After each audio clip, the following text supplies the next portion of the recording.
My lungs burned with every breath as my heels crushed the gravel of the long, sweeping driveway. I was squeezing my 7-year-old son's hand a little too tightly, practically dragging him and his 5-year-old sister toward the massive front columns of the estate. The crisp autumn air bit at my cheeks, but I barely felt the cold. My blood was absolutely singing. A frantic, vibrating energy pulsed through my entire body, making my hands shake and my heart slam violently against my ribs. Inside my leather tote bag, resting heavily against my hip, was a thick manila envelope bearing the embossed seal of a prestigious Manhattan law firm.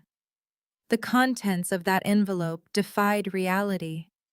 My maternal grandmother, a woman whose fierce independence had kept her estranged from our family for over a decade, had passed away.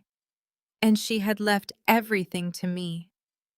$30 million in liquid assets, sole ownership of a towering, fully tenanted commercial skyscraper in the heart of New York City. The sheer magnitude of the secret made me want to laugh out loud, to fall to my knees in the driveway and weep with relief.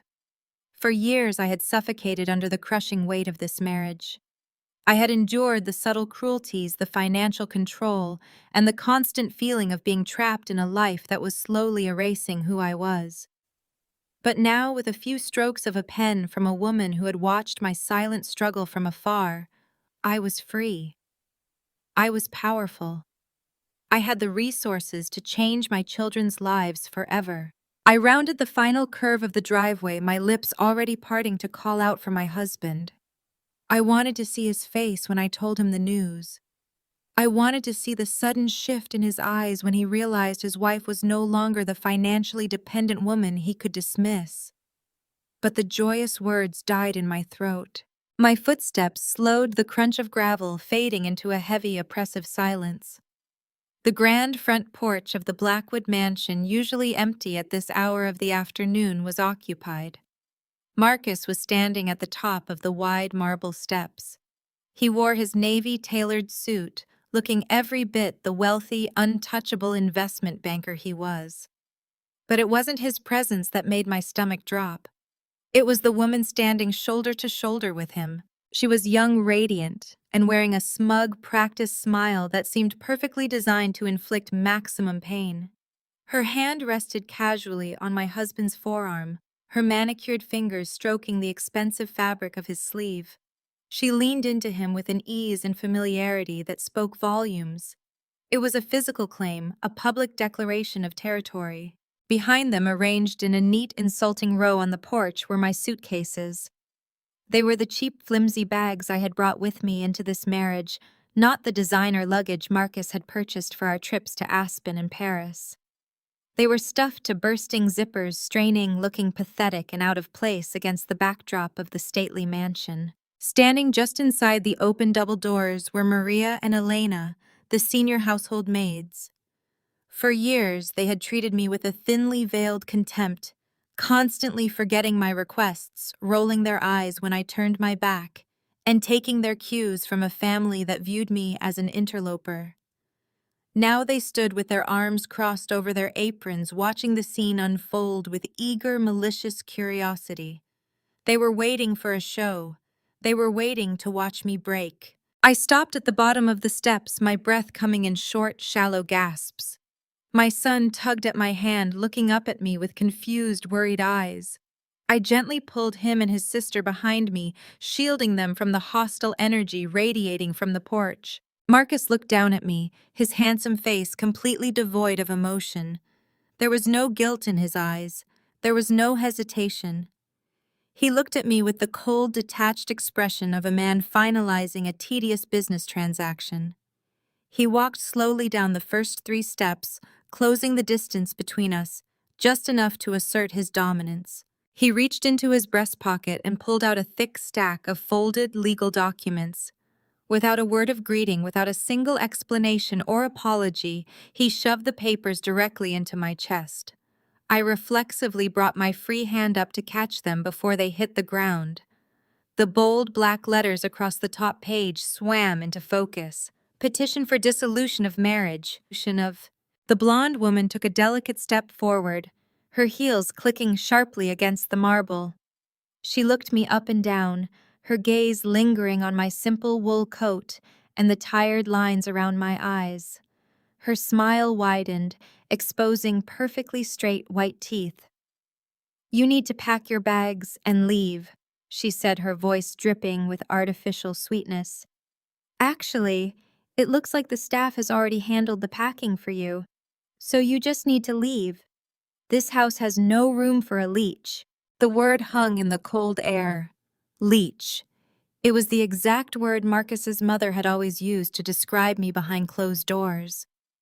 It was the word that had poisoned my marriage from the very beginning, the lie that I had married Marcus for his family's generational wealth, rather than for love. A year ago, a month ago, even an hour ago, that word would have shattered me. I would have crumbled under the weight of the humiliation. I would have cried, begged, pleaded for my family, terrified of facing the world penniless and alone with two small children. I would have looked at those cheap suitcases and felt the terrifying reality of having absolutely nothing. But as I stood there clutching the divorce papers in one hand and the handle of my leather tote bag in the other, something miraculous happened. The panic simply evaporated. The crushing, suffocating fear that had defined my existence in this house completely disappeared. In its place, a deep, profound calm washed over my entire being. It started in my chest and radiated outwards, stilling my trembling hands and slowing my racing heart. I felt the heavy, solid weight of the Manhattan lawyer's envelope resting against my hip. $30 million. A commercial skyscraper. I looked at Marcus. Really looked at him perhaps for the first time in years. I saw the arrogance, the cruel entitlement, the absolute certainty that he held all the power. I looked at his mistress, so confident in her newly claimed territory. I looked at the maids waiting for my tears, and instead of crying, I smiled. It wasn't a forced, polite smile. It was a genuine, radiant smile that spread across my face and reached my eyes. I felt a soft chuckle rumble in my throat. The mistress's smug expression faltered. Her perfectly arched eyebrows drew together in confusion. She glanced nervously at Marcus, then back at me. "What is so funny?" She snapped, her sweet facade cracking to reveal the sharp defensive edge beneath. "Are you having some kind of breakdown? I told you to get off my property." I took a slow, deliberate breath, letting the crisp autumn air fill my lungs. The scent of fallen leaves and distant wood smoke had never smelled so sweet. I looked directly into the mistress's eyes, holding her gaze until she visibly shifted her weight in discomfort. "Okay," I said, my voice smooth and perfectly steady. Marcus frowned, clearly unnerved by my complete lack of hysterics. "What do you mean, okay?" he demanded, his authoritative tone wavering for a fraction of a second. "You need to take the kids to your sister's cramped apartment. My lawyers will be in touch about the custody arrangements. You are getting nothing, Maya. You signed the prenuptial agreement. You are walking away exactly as you came in." I slowly shook my head, my smile never wavering. I looked past him, past the confused mistress and the whispering maids, gazing at the beautiful, imposing facade of the mansion. The towering brick walls, the grand windows, the sweeping balconies. It was a house built on old money, dark secrets, and generations of arrogant pride. "Actually," I said, letting the word hang in the air for a long, delicious moment. I shifted my gaze back to Marcus, watching the slight pulse of a vein in his jaw. "Actually, this house belongs to me." The absolute silence that followed was the most beautiful sound I had ever heard. It was the sound of a carefully constructed reality entirely shattering. Marcus stared at me, his mouth opening and closing silently, trying to process the impossibility of my statement. The mistress took a step back, her hand dropping from his arm. The maids in the doorway leaned forward, their malicious curiosity replaced by utter bewilderment. As I stood there bathing in their collective shock, looking at the handsome, cruel face of the man I had promised to love forever. The vibrant colors of the autumn afternoon began to blur and fade at the edges of my vision. The cold breeze was replaced by the stifling heavy heat of a July evening. The crunch of gravel under my feet gave way to the soft, muffled resistance of thick, expensive hotel carpeting. The panicked faces on the porch dissolved, melting into the soft, golden glow of candlelight reflecting off crystal champagne flutes. I was no longer a 35-year-old mother holding the keys to an empire. I was 28 again, wearing a white silk dress, my heart full of foolish, blind hope. The timeline slipped backward, dragging me through 5 years of lies, gaslighting, and slow, agonizing heartbreak. It dragged me back to the very beginning, to the night before I made the biggest mistake of my life. The ambient noise of a lavish rehearsal dinner filled my ears, the clinking of silver against fine china, the low melodic hum of a string quartet playing in the corner of the grand ballroom, the sound of wealthy, important people laughing at jokes that were not particularly funny. I had slipped away from the main dining area, desperate for a moment of quiet, away from the overwhelming scrutiny of the Blackwood family and their elite social circle. My cheeks ached from smiling, and my mind was spinning with the overwhelming reality that tomorrow I would become part of this powerful dynasty. I walked down a dimly lit carpeted hallway toward the private restrooms, the heavy floral scent of imported lilies and white roses clinging to the air and making me feel slightly nauseated. The hallway was lined with small, secluded alcoves designed for private conversations. As I approached the second alcove, I heard a voice. It was a hushed, urgent whisper, but the tone was unmistakable. It was Eleanor Marcus's mother. Her voice always carried a sharp, aristocratic edge, a tone that demanded absolute obedience and tolerated zero dissent. I stopped walking, my heels sinking silently into the plush carpet. I had no intention of eavesdropping. I simply did not want to interrupt what sounded like an intense private moment between a mother and her son on the eve of his wedding.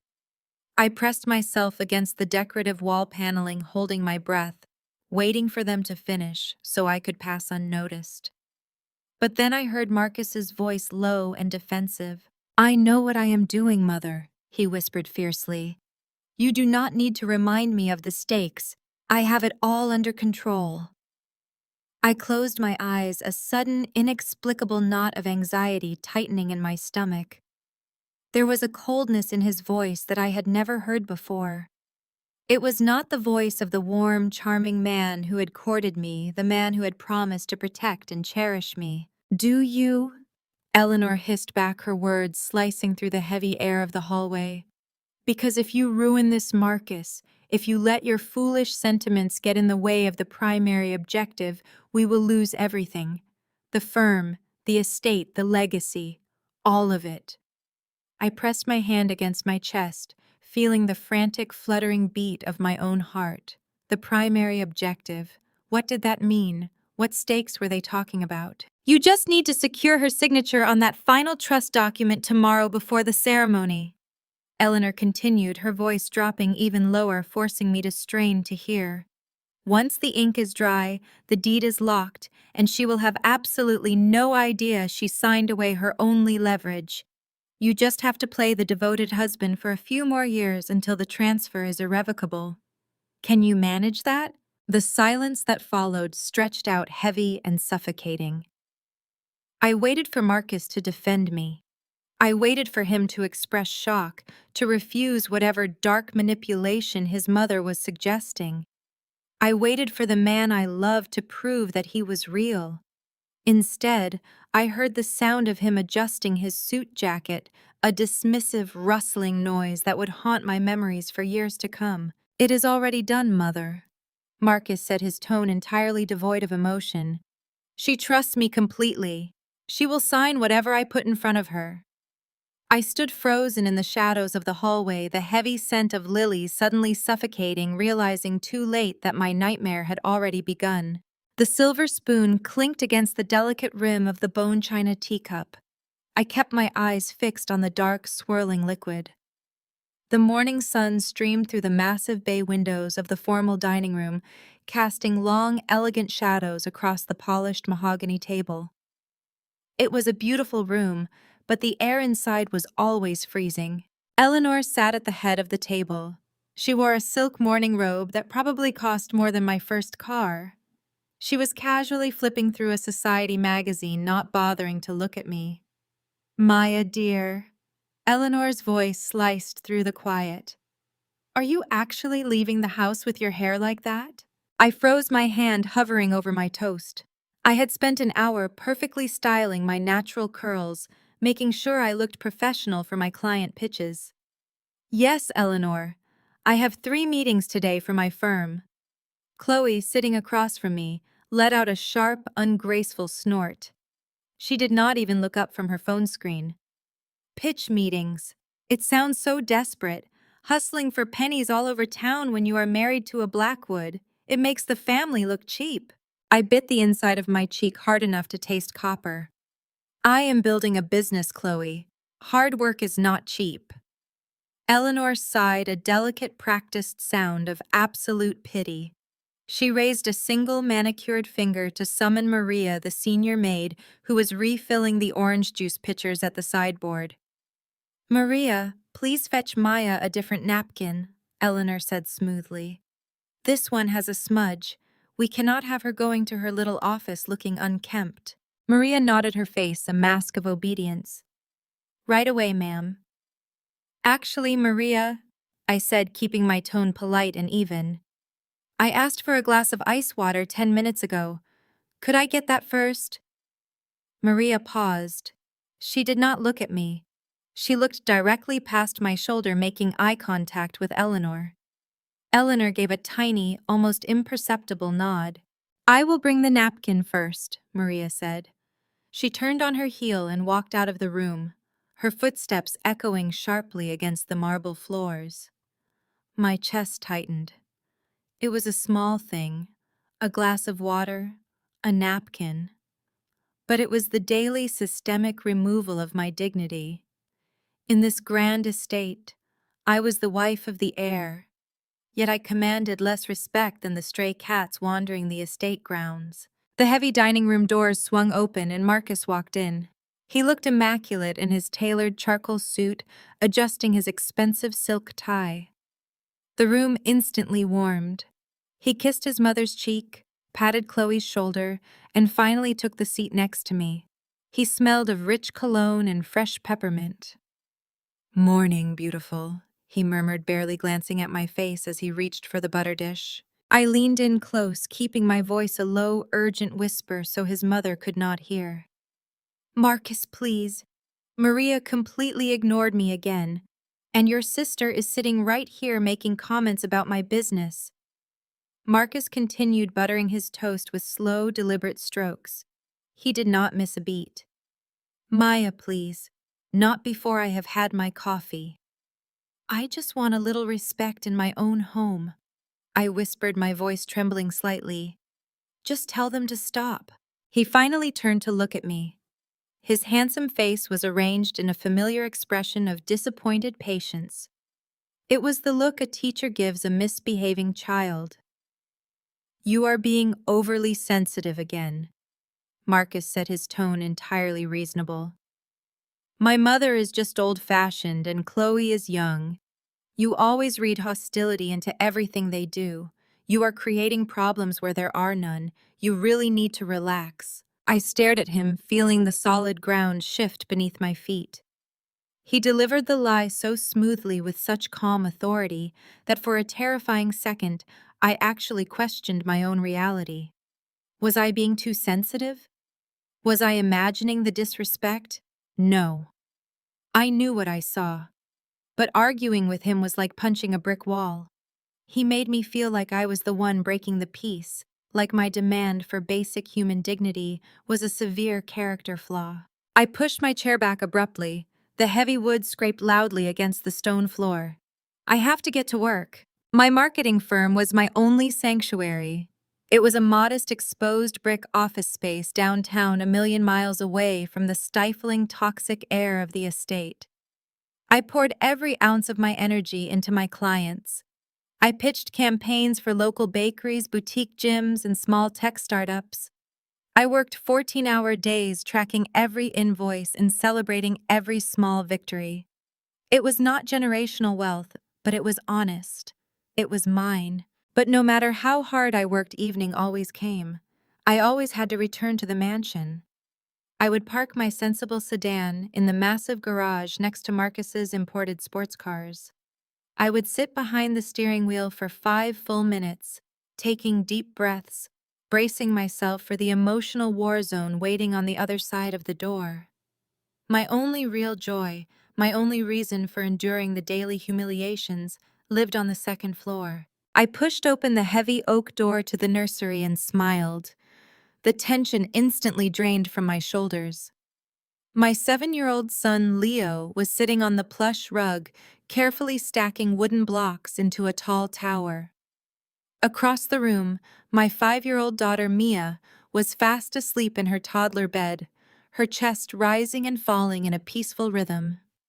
I dropped my work bag and sank onto the floor next to Leo. He giggled, his bright eyes lighting up, and deliberately knocked the block tower over. It crashed onto the rug with a soft thud. I pulled him into my lap, wrapping my arms tightly around him. I buried my face in his soft, warm curls, breathing in the innocent, sweet scent of baby shampoo and crayons. I held him so tightly, letting his pure, unconditional love wash away the toxic residue of his family. I made a silent promise to him right then, rocking him gently back and forth. I would never let the coldness of this house touch him. I would be the shield. I would absorb the passive-aggressive remarks. I would endure the rolling eyes of the staff. I would swallow Marcus's endless excuses and gaslighting. I would take all of it every single day just to keep my children safe and happy in a two-parent home. But the foundation of that home was quietly rotting away from the inside. The quiet war of attrition continued for months. The emotional distance between Marcus and me grew wider and colder. We lived like roommates who carefully avoided each other in the hallways.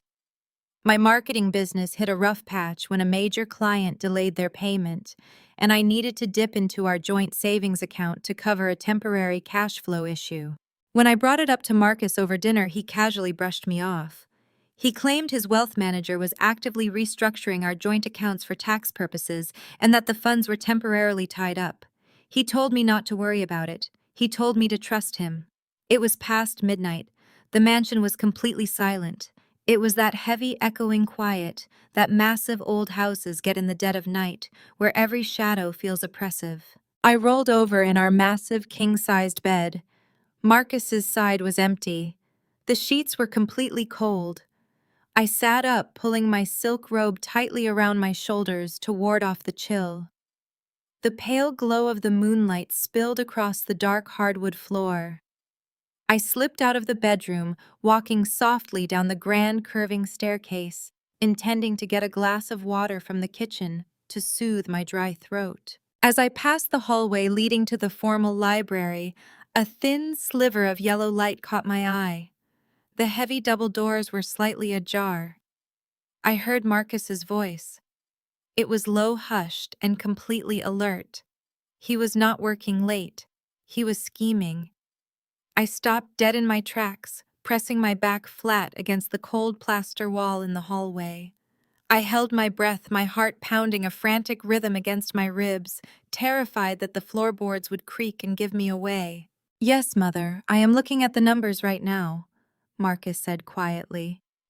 Eleanor's voice crackled sharply through the speakerphone on his desk. I strained my ears, tilting my head toward the crack in the door to catch her words. "You need to move the remaining liquid assets by tomorrow morning," Eleanor warned, her aristocratic tone dripping with venom. "If her little boutique agency goes under, she will come looking for that money to bail herself out." "I know," Marcus replied. "I am setting up the offshore shell account tonight. The joint savings will reflect a near zero balance by Friday."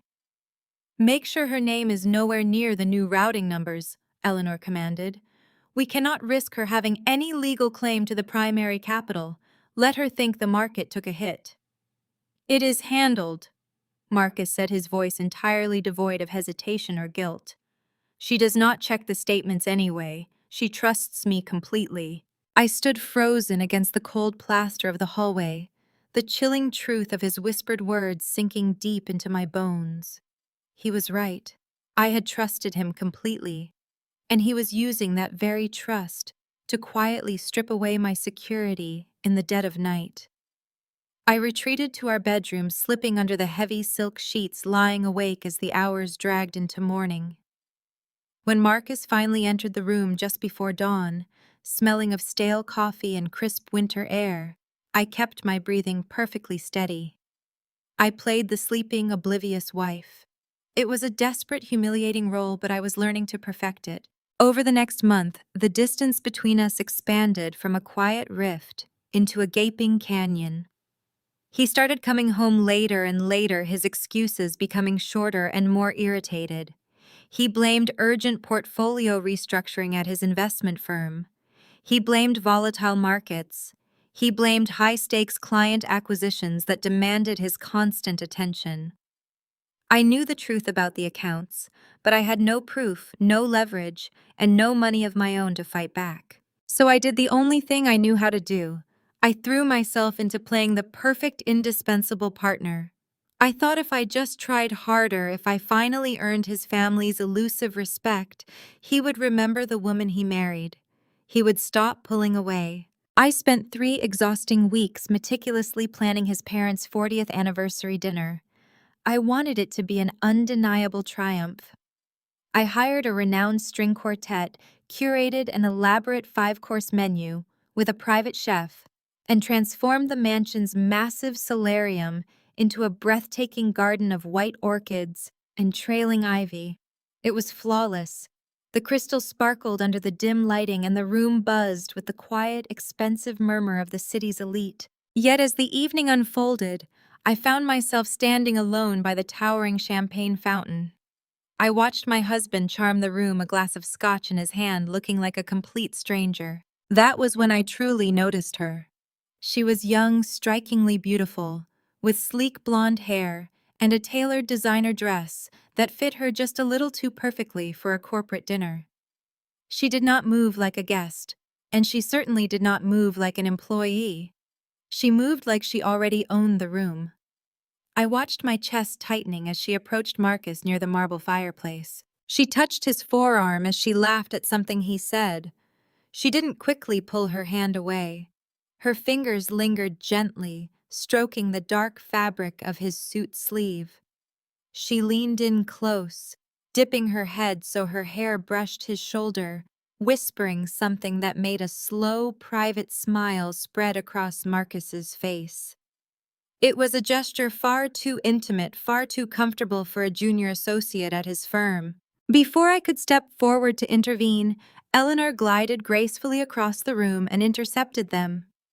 My mother-in-law, who rarely spared me a genuine smile, unless there was a photographer present, lit up like a chandelier.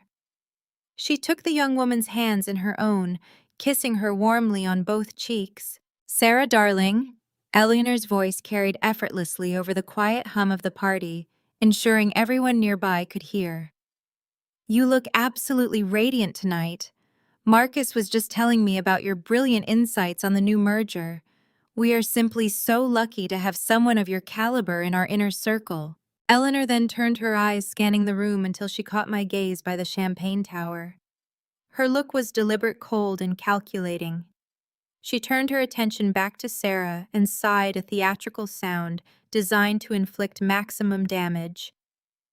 It is just so refreshing to see a young woman with a real pedigree, someone who truly understands the demands of our world instead of just pretending to fit in. The humiliation burned the back of my throat like swallowed acid. The surrounding guests offered polite, knowing smiles, their eyes darting between me and the glowing trio by the fire. I survived the rest of the evening on pure adrenaline. I pasted on a bright, brittle smile, thanking guests for coming, checking on the caterers, and swallowing the panic rising in my chest. When the final guest finally departed and the house staff had cleared the kitchen, the mansion plunged back into its heavy, oppressive silence. I followed Marcus into our bedroom. He was standing by the mirror, loosening his silk tie, humming a soft, upbeat tune to himself. He looked relaxed, happy. I asked him directly about Sarah. I kept my voice steady, but my hands were trembling. I asked about the lingering touching. I asked why his mother was treating a junior employee like royalty while openly insulting me in my own home. Marcus stopped humming. The easy charm vanished from his handsome face in an instant, replaced by a cold, hard irritation. He tossed his tie onto the armchair and turned to face me. "You cannot be serious, Maya," he snapped, his tone dripping with condescension. "Sarah is a junior associate. She is 25 years old and eager to learn the business. My mother was simply being polite to a promising employee." I pushed back, my voice rising. I told him I wasn't blind. I told him I saw the way she looked at him, the way she touched him. Marcus stepped toward me, his height casting a dark shadow over my face. He didn't yell. He did something much worse. "You are being paranoid," he said, his voice dropping to a dangerous, incredibly steady register. "You are letting your own deep-seated insecurities ruin what was a perfectly good evening. I work 80-hour weeks to provide this incredible life for you, and this is the thanks I get: baseless jealousy, wild delusions." He shook his head, looking at me with absolute crushing pity. "You really need to get a grip on reality, Maya. You are sounding crazy. It is frankly embarrassing." He turned his back on me and walked into the bathroom, shutting the door firmly. I stood alone in the center of the massive bedroom, feeling the solid ground shift beneath my feet. He delivered the lies so smoothly, with such absolute authority, that the familiar poison of self-doubt began to seep into my mind. Was I imagining things?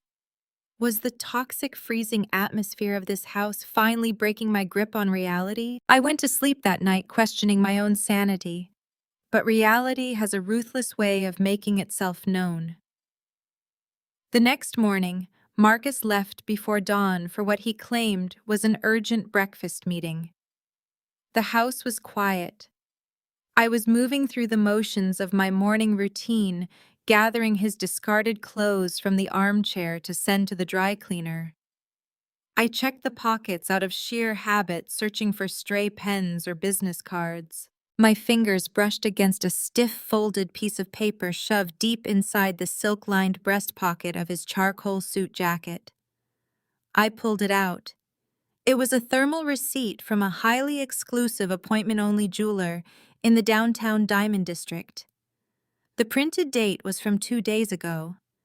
The item description was crystal clear, spelled out in bold black ink: one platinum-set diamond tennis bracelet. The total amount at the bottom of the slip was staggering. It was a sum of money large enough to fund my entire struggling marketing firm for a full year. I stared at the crisp white paper, my vision swimming. Our anniversary had passed months ago. My birthday was nowhere near. I had certainly not received a diamond tennis bracelet. The cold, sickening truth settled heavily into the pit of my stomach, erasing every ounce of the self-doubt he had planted the night before. The late nights at the office, the secret offshore accounts, the smug, territorial smile on Sarah's perfectly painted lips. I wasn't crazy. I was being played for a fool. I didn't cry. I didn't scream. A terrifying, ice-cold clarity washed over me. I carefully folded the receipt exactly as I had found it and slipped it into the pocket of my own jeans. I needed undeniable proof. I needed to see it with my own 2 eyes before I burned my entire life to the ground. Around noon, I got into my car and drove downtown into the heart of the financial district. I told myself I was just going to surprise him for lunch. I walked into his firm's sleek, glass-walled lobby, offering the receptionist a familiar, practiced wave as I bypassed her desk. I stepped into the private elevator and pressed the button for the executive floor, my heart hammering a frantic, violent rhythm against my ribs with every rising level. The executive hallway was hushed and quiet. Most of the senior staff were out entertaining clients for lunch. My heels sank silently into the thick plush carpet as I rounded the final corner toward Marcus's expansive corner office. I reached out for the heavy silver handle, fully intending to swing the door wide open and demand the absolute truth. I pushed downward. The handle refused to budge. The heavy oak door was locked from the inside. I froze. I pressed my shoulder flat against the cool wood of the doorframe, holding my breath. And as I stood there in the dead silence of the empty hallway, my blood running to absolute ice, I heard the unmistakable muffled sounds of heavy breathing and soft, breathless laughter coming from within. My hand dropped from the heavy silver handle. The soft, breathless laughter echoing through the thick oak door felt like a physical blow to my chest. I did not pound my fists against the wood. I did not scream. I stood in that dead silent plush hallway and let the cold, brutal reality wash over me. The man I had vowed to build a life with was actively destroying it on the other side of that locked door. I turned and walked away. My heels sank into the carpet, making no sound as I retreated to the elevator.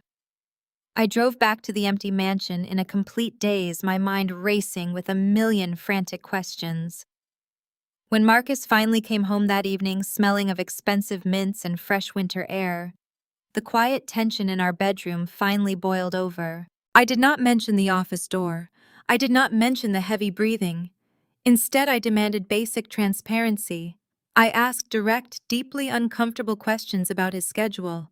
I asked why thousands of dollars were suddenly missing from our joint savings. I asked why he was treating me like a liability rather than his wife. Marcus did not yell. He did not even look angry.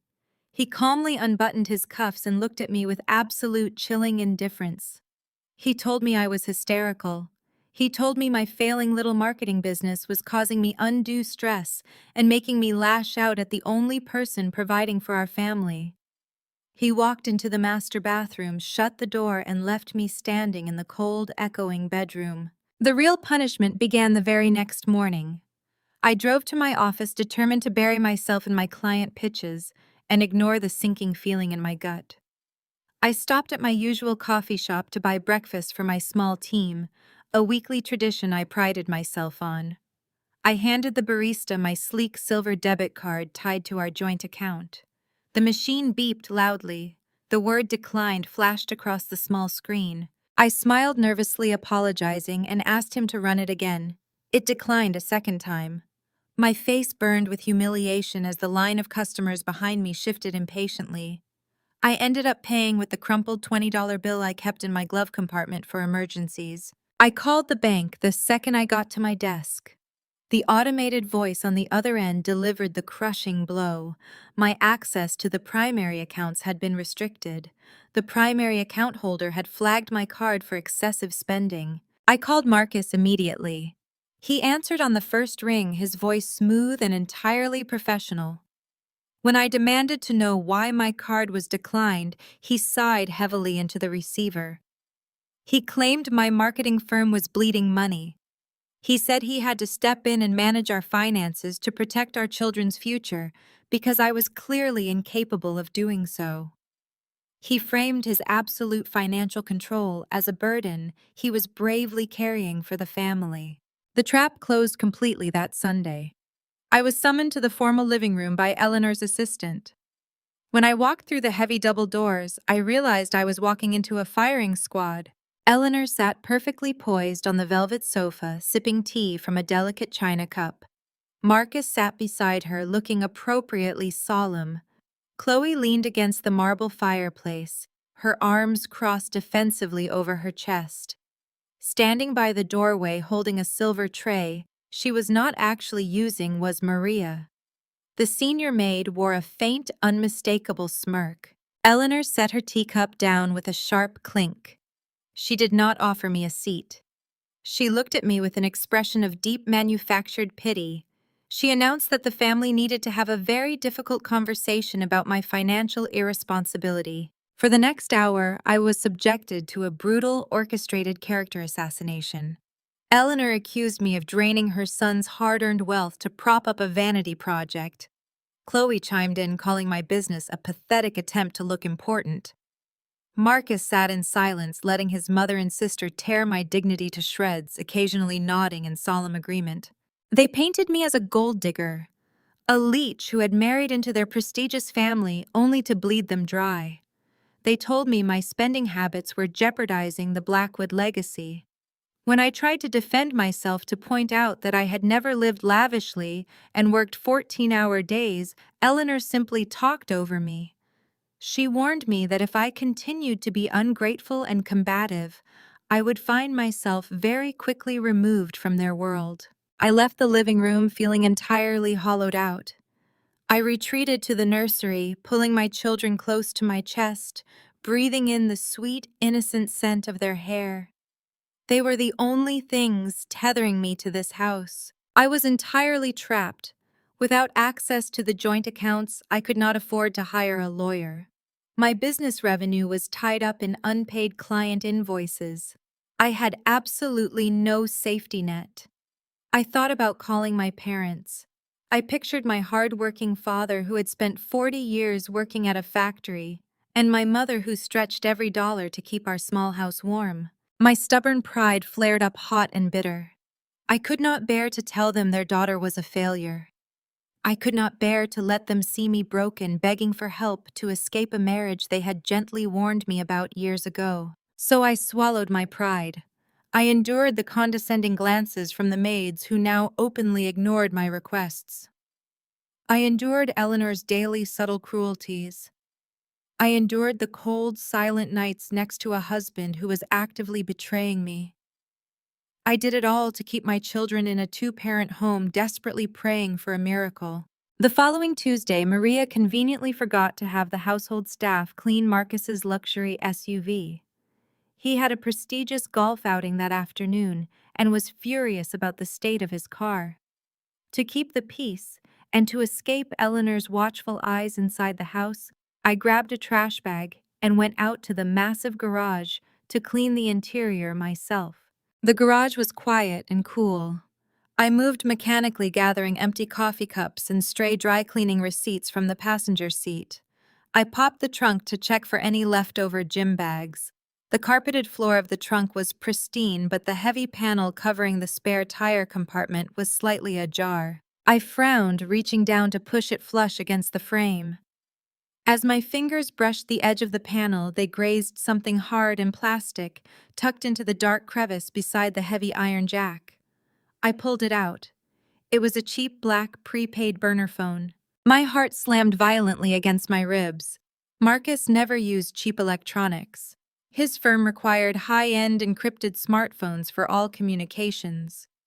I held the small device in my palm, my breath catching in my throat as I pressed the power button. The screen was not locked. It flickered to life, illuminating the dim garage with a harsh, bright light. There was only one contact saved in the phone, listed simply as a single initial. The letter S. Before I could even process what I was looking at, the screen vibrated in my hand. A new text message appeared on the digital display, bold and undeniable. "Is the leech gone yet? I want my house." I stared at the harsh digital glow of the burner phone, the text message burning itself into my retinas. "Is the leech gone yet? I want my house." My hands completely stopped trembling.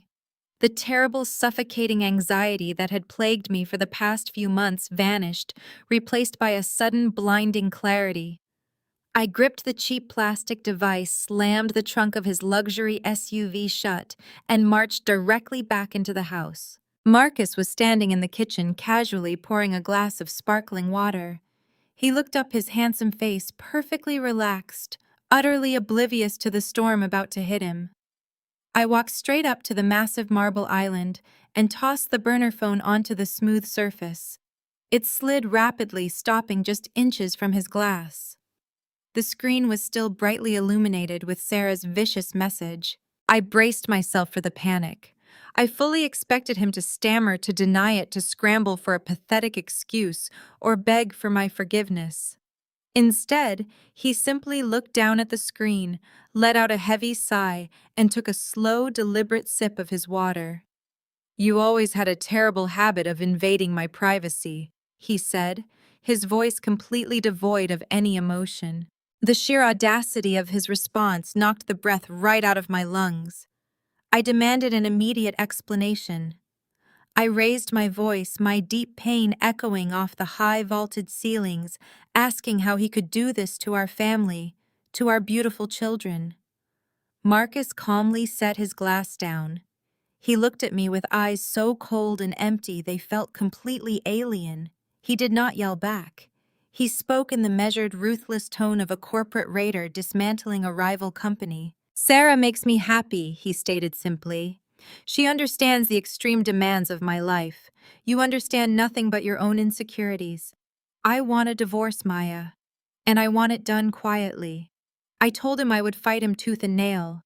I threatened to expose his affair to everyone we knew, to take half of everything we had built, and to keep my children far away from his toxic mistress. A slow, chilling smile spread across his face. "Fight me with what money?" he asked softly. "My family retains the most ruthless legal team on the Eastern Seaboard. If you try to make this ugly, I will absolutely bury you. I will drag your mental state into question. I will use your failing business to prove you are financially unfit. I will take full custody of Leo and Mia, and you will walk away with absolutely nothing." The threat was a physical weight pressing down heavily on my chest. He had completely isolated me, drained our joint accounts, and now held my children hostage. He stepped closer, his physical presence dominating the space. "Get your things out of the master suite by tonight," he commanded. "You can use the old servants' quarters above the north wing until the paperwork is finalized. I do not want to see your face when I wake up tomorrow." He walked out of the kitchen, leaving me entirely shattered. The reality of my absolute powerlessness crashed over me like a tidal wave. I spent that entire evening dragging my cheap suitcases down the long carpeted hallways toward the back of the estate. The north wing quarters were cramped, deeply dusty, and had not been heated properly in years. The air inside tasted of stale neglect. As I hauled the last heavy bag past the main landing, Maria happened to be polishing the banister. She did not offer to help. She simply stopped her work, leaned against the polished wood, and watched me struggle. A slow, highly satisfied smirk touched the corners of her mouth. The queen had been officially dethroned, and the staff was openly reveling in the execution. Life quickly became a nightmare of silent endurance. Marcus stripped away the last remnants of my dignity with terrifying efficiency. He completely stopped hiding his betrayal. By the end of the week, Sarah started coming over for formal family dinners. I would sit upstairs in the freezing, cramped room, listening to the muffled sounds of laughter and clinking crystal drifting up from the dining room below. I was forced to feed Leo and Mia cold sandwiches sitting on a worn rug, telling them we were having a fun indoor picnic to explain why we could not eat with their father. The betrayal stung like physical venom every time I heard Eleanor's aristocratic voice floating up the stairs loudly complimenting Sarah on her outfit or her brilliant career. I was banished. I had become a ghost haunting my own life, desperately trying to shield my children from the ugly truth. The relentless, agonizing stress finally took its toll on the one thing I had left. I had barely slept in days. I was surviving on stale coffee and pure, frantic adrenaline. When I finally sat down in my office to deliver the final pitch for my marketing firm's biggest client, my mind went completely blank. I stumbled over my words. I lost my train of thought entirely. I could see the executives on the video call exchanging highly uncomfortable glances. An hour later, the client called me directly. He was sympathetic but incredibly firm. They were pulling their retainer immediately. They needed a firm that was fully focused, and I was clearly distracted. When the call ended, the silence in my small, exposed brick office felt like a literal tomb. My business, the sanctuary I had poured my soul into, was effectively dead. I drove back to the sprawling estate that evening feeling entirely hollowed out. I climbed the back stairs to the cramped quarters and shut the thin wooden door behind me. The children were already asleep, huddled closely together under a thick blanket to ward off the winter draft creeping through the poorly sealed windows. I sank to the floor beside their small bed, the hard planks biting into my knees. I pulled my arms tight around my chest and finally broke.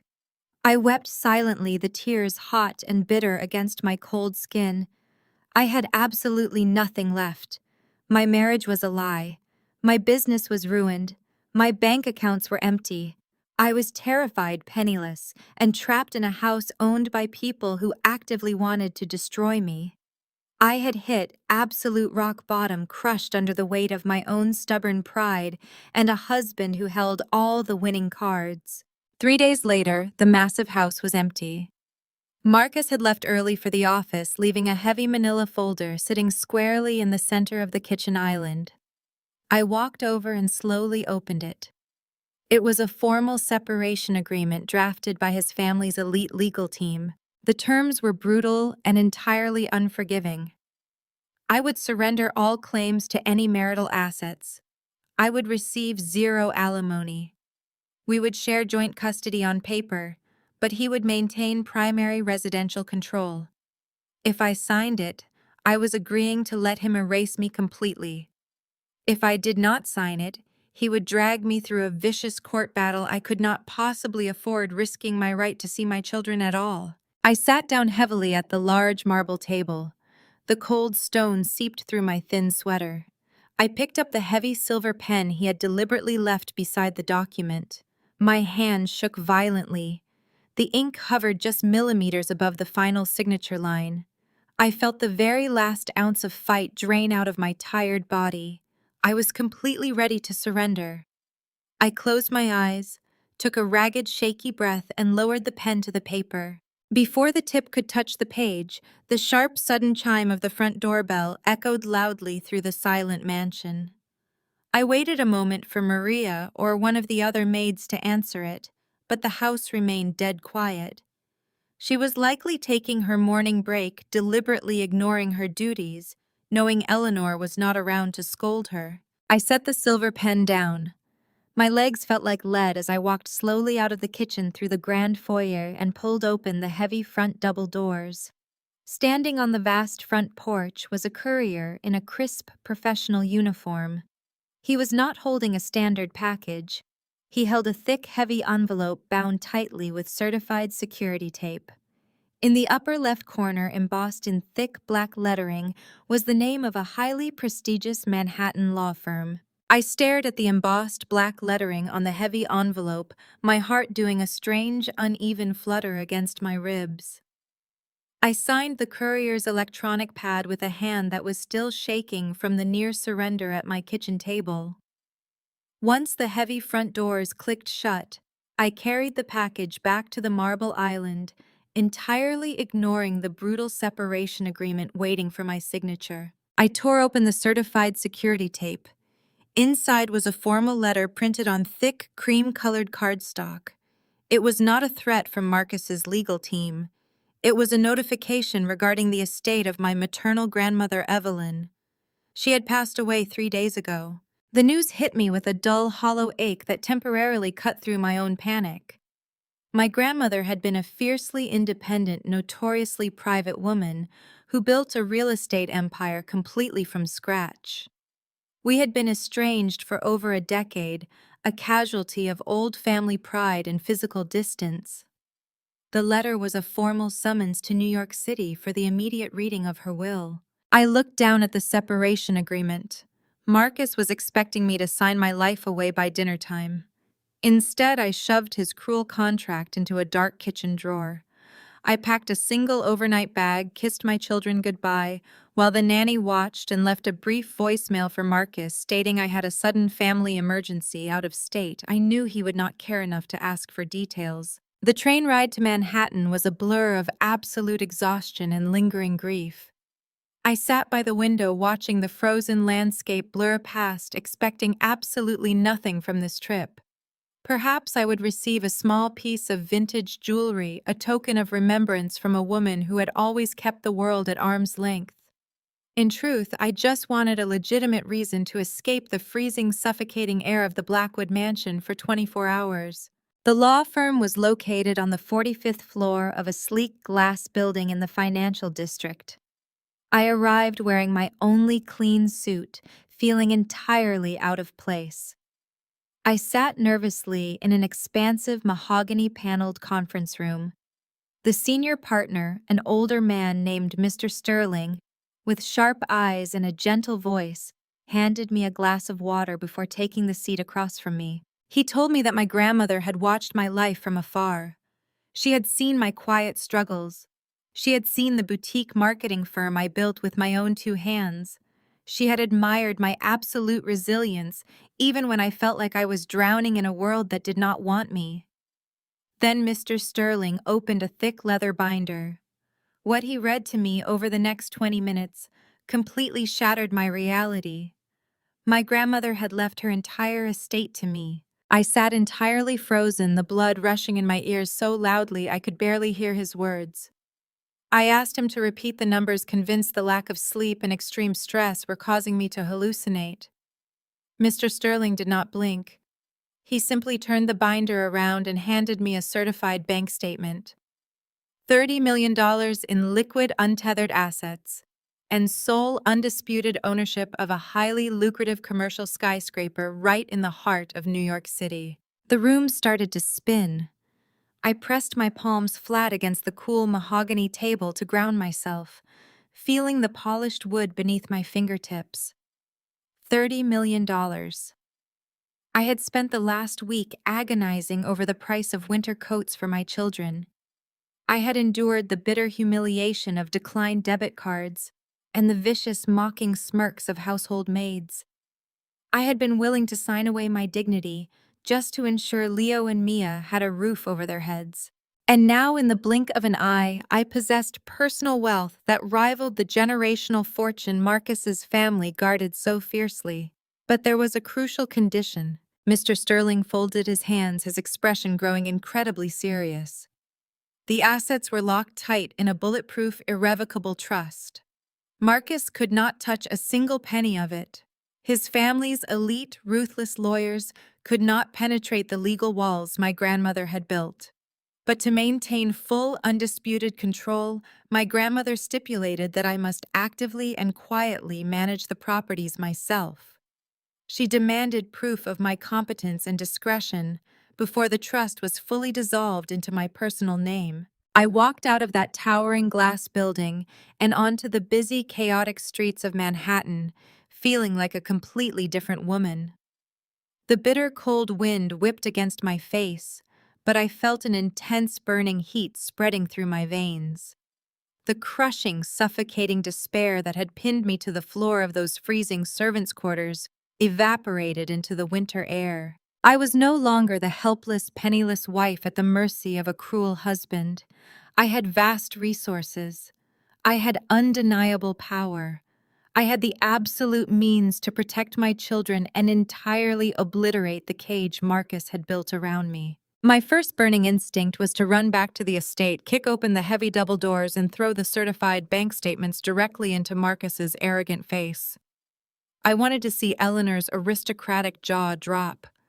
I wanted to watch Sarah realize that the man she was sleeping with was no longer the only one holding a winning hand. But I stopped myself on the sidewalk, letting the crowds of rushing commuters flow past me. If I revealed my hand now, Marcus and his mother would immediately launch an aggressive legal war. They would try to freeze the assets. They would claim I was hiding marital wealth. They would use their massive influence to tie me up in court for years, dragging my children through a highly public, vicious battle. No, I needed to be smarter than that. I needed to be ruthlessly strategic. I would return to the mansion. I would play the defeated, terrified wife. I would let Marcus believe he was still the undisputed king of his little empire. I would let Eleanor and Sarah continue their smug, arrogant games. I would use the shadows they forced me into to build a foolproof, inescapable trap. I returned to the law office that afternoon to review the initial transfer paperwork and assume my new responsibilities. Mr. Sterling set a heavy stack of property management files on the desk in a quiet side office.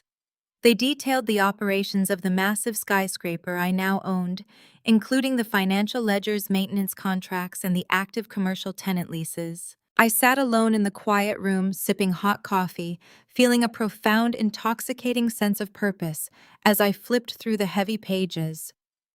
I was taking absolute control of my life, one signature at a time.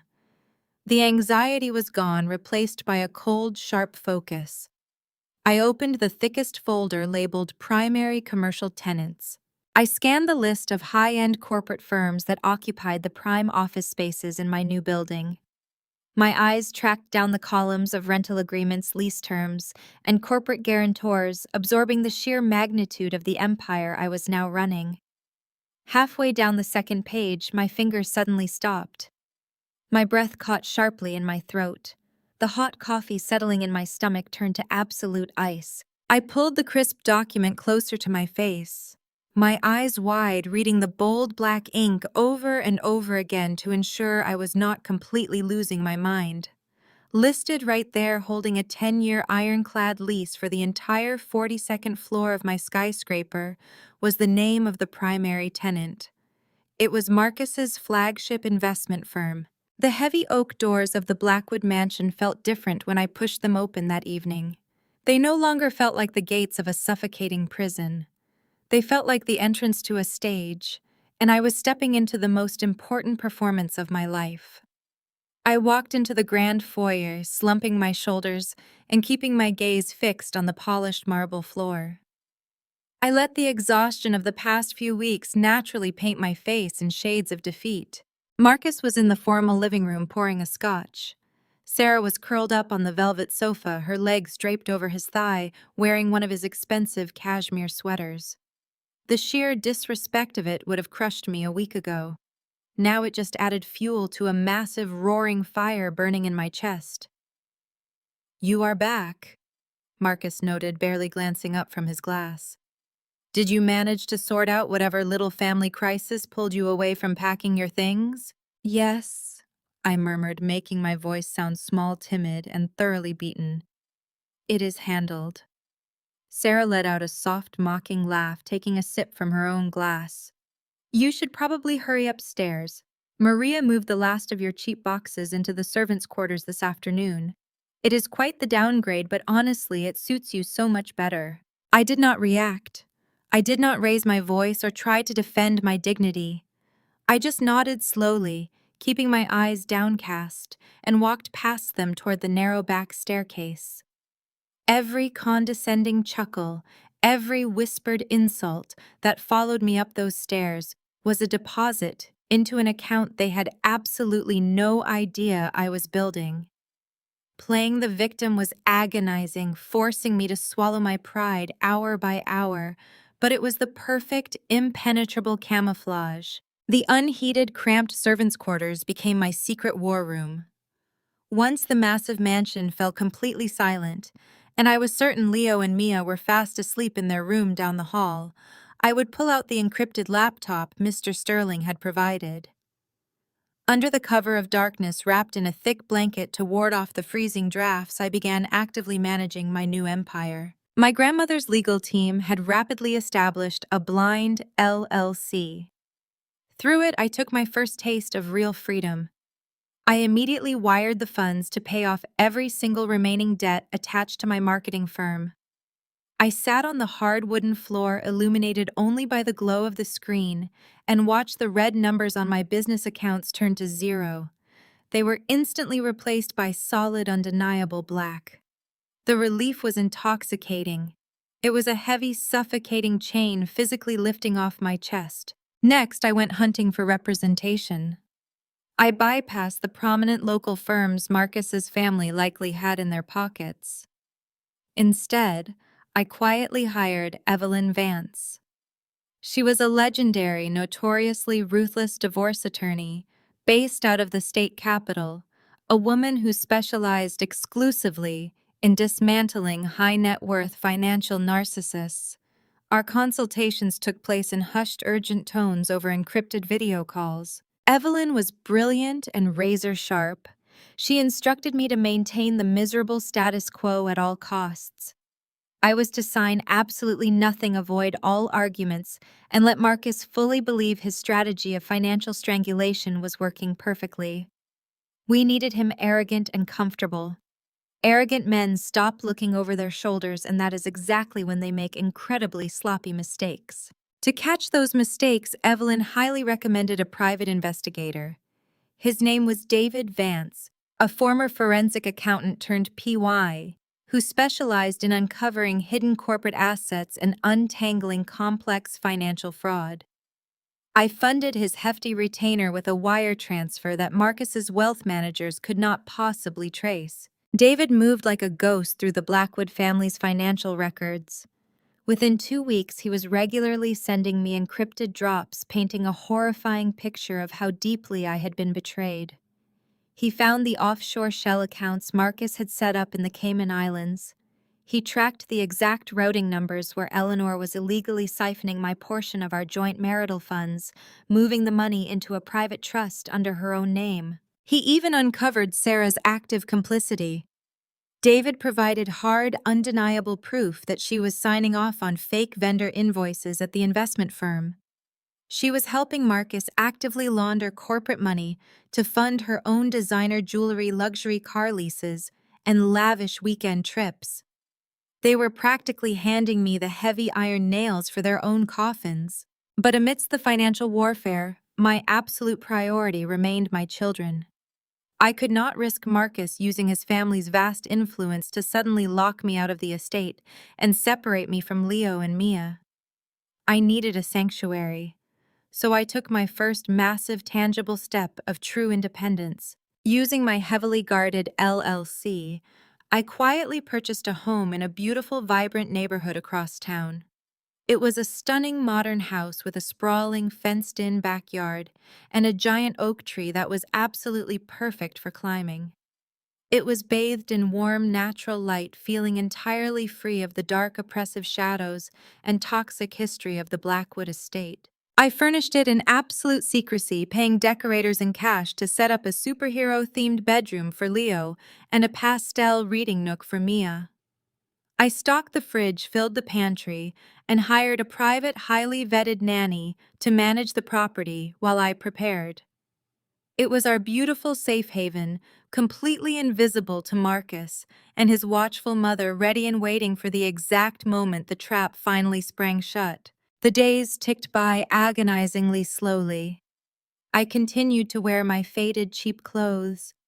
I continued to eat my cold, leftover meals sitting on the floor upstairs. I continued to endure the open smirks of Maria and the household staff, who now actively went out of their way to bump into me in the hallways. I let Eleanor loudly insult my parenting from the bottom of the stairs. I let Sarah pretend she was the undisputed new lady of the house, watching her rearrange my former living room with a serene, unbothered smile. Then, on a rainy, miserable Thursday afternoon, the delicate facade nearly shattered. I managed to slip away from the estate under the guise of running a mundane grocery errand for the kids. I drove through the pouring rain to a quiet, dimly lit diner on the industrial edge of town for an urgent in-person meeting with my private investigator. David was already sitting in a dark back booth nursing a black coffee. He did not offer his usual polite smile when I slid into the sticky vinyl seat across from him. His face was drawn tight with grim, intense concern. Without a word of greeting, he slid a thick, heavy manila folder across the tabletop. "You have been incredibly patient, Maya," David said, his voice a low, urgent gravel over the clatter of the diner. "And your restraint is commendable. But we have a severe, immediate escalation. You need to look at this right now." I opened the folder, my hands trembling slightly as I brushed away a drop of rainwater. Inside were crisp copies of internal emails and drafted legal motions from Marcus's elite legal team. They were confidential correspondences that David had somehow managed to intercept. I scanned the highlighted paragraphs, the dense legal jargon swimming before my eyes, until the brutal, terrifying reality of their plan snapped into sharp, undeniable focus. Marcus was not waiting for me to sign the separation agreement. He was moving to completely and utterly destroy me. He and Eleanor had quietly filed an illegal, expedited ambush eviction. They had cited a completely fabricated, highly damaging clause, claiming my mental instability was making me a physical danger to the property and to my own children. The documents showed they had used their immense political influence to pay off a corrupt local judge, securing a signature on the order without granting me any right to a hearing or legal defense. My eyes dropped to the execution date listed in bold black ink at the bottom of the final page. It was scheduled for next Tuesday. They were actively planning to have armed sheriff's deputies arrive at the estate, forcibly drag me out of the mansion in handcuffs, and throw me onto the street, with absolutely nothing stripping me of my children in the process. And the date they had meticulously chosen to execute this brutal, humiliating ambush was my upcoming birthday. I stared at the highlighted execution date on the eviction order. Next Tuesday, my 36th birthday. The ambient clatter of the diner faded into a dull, rushing roar in my ears.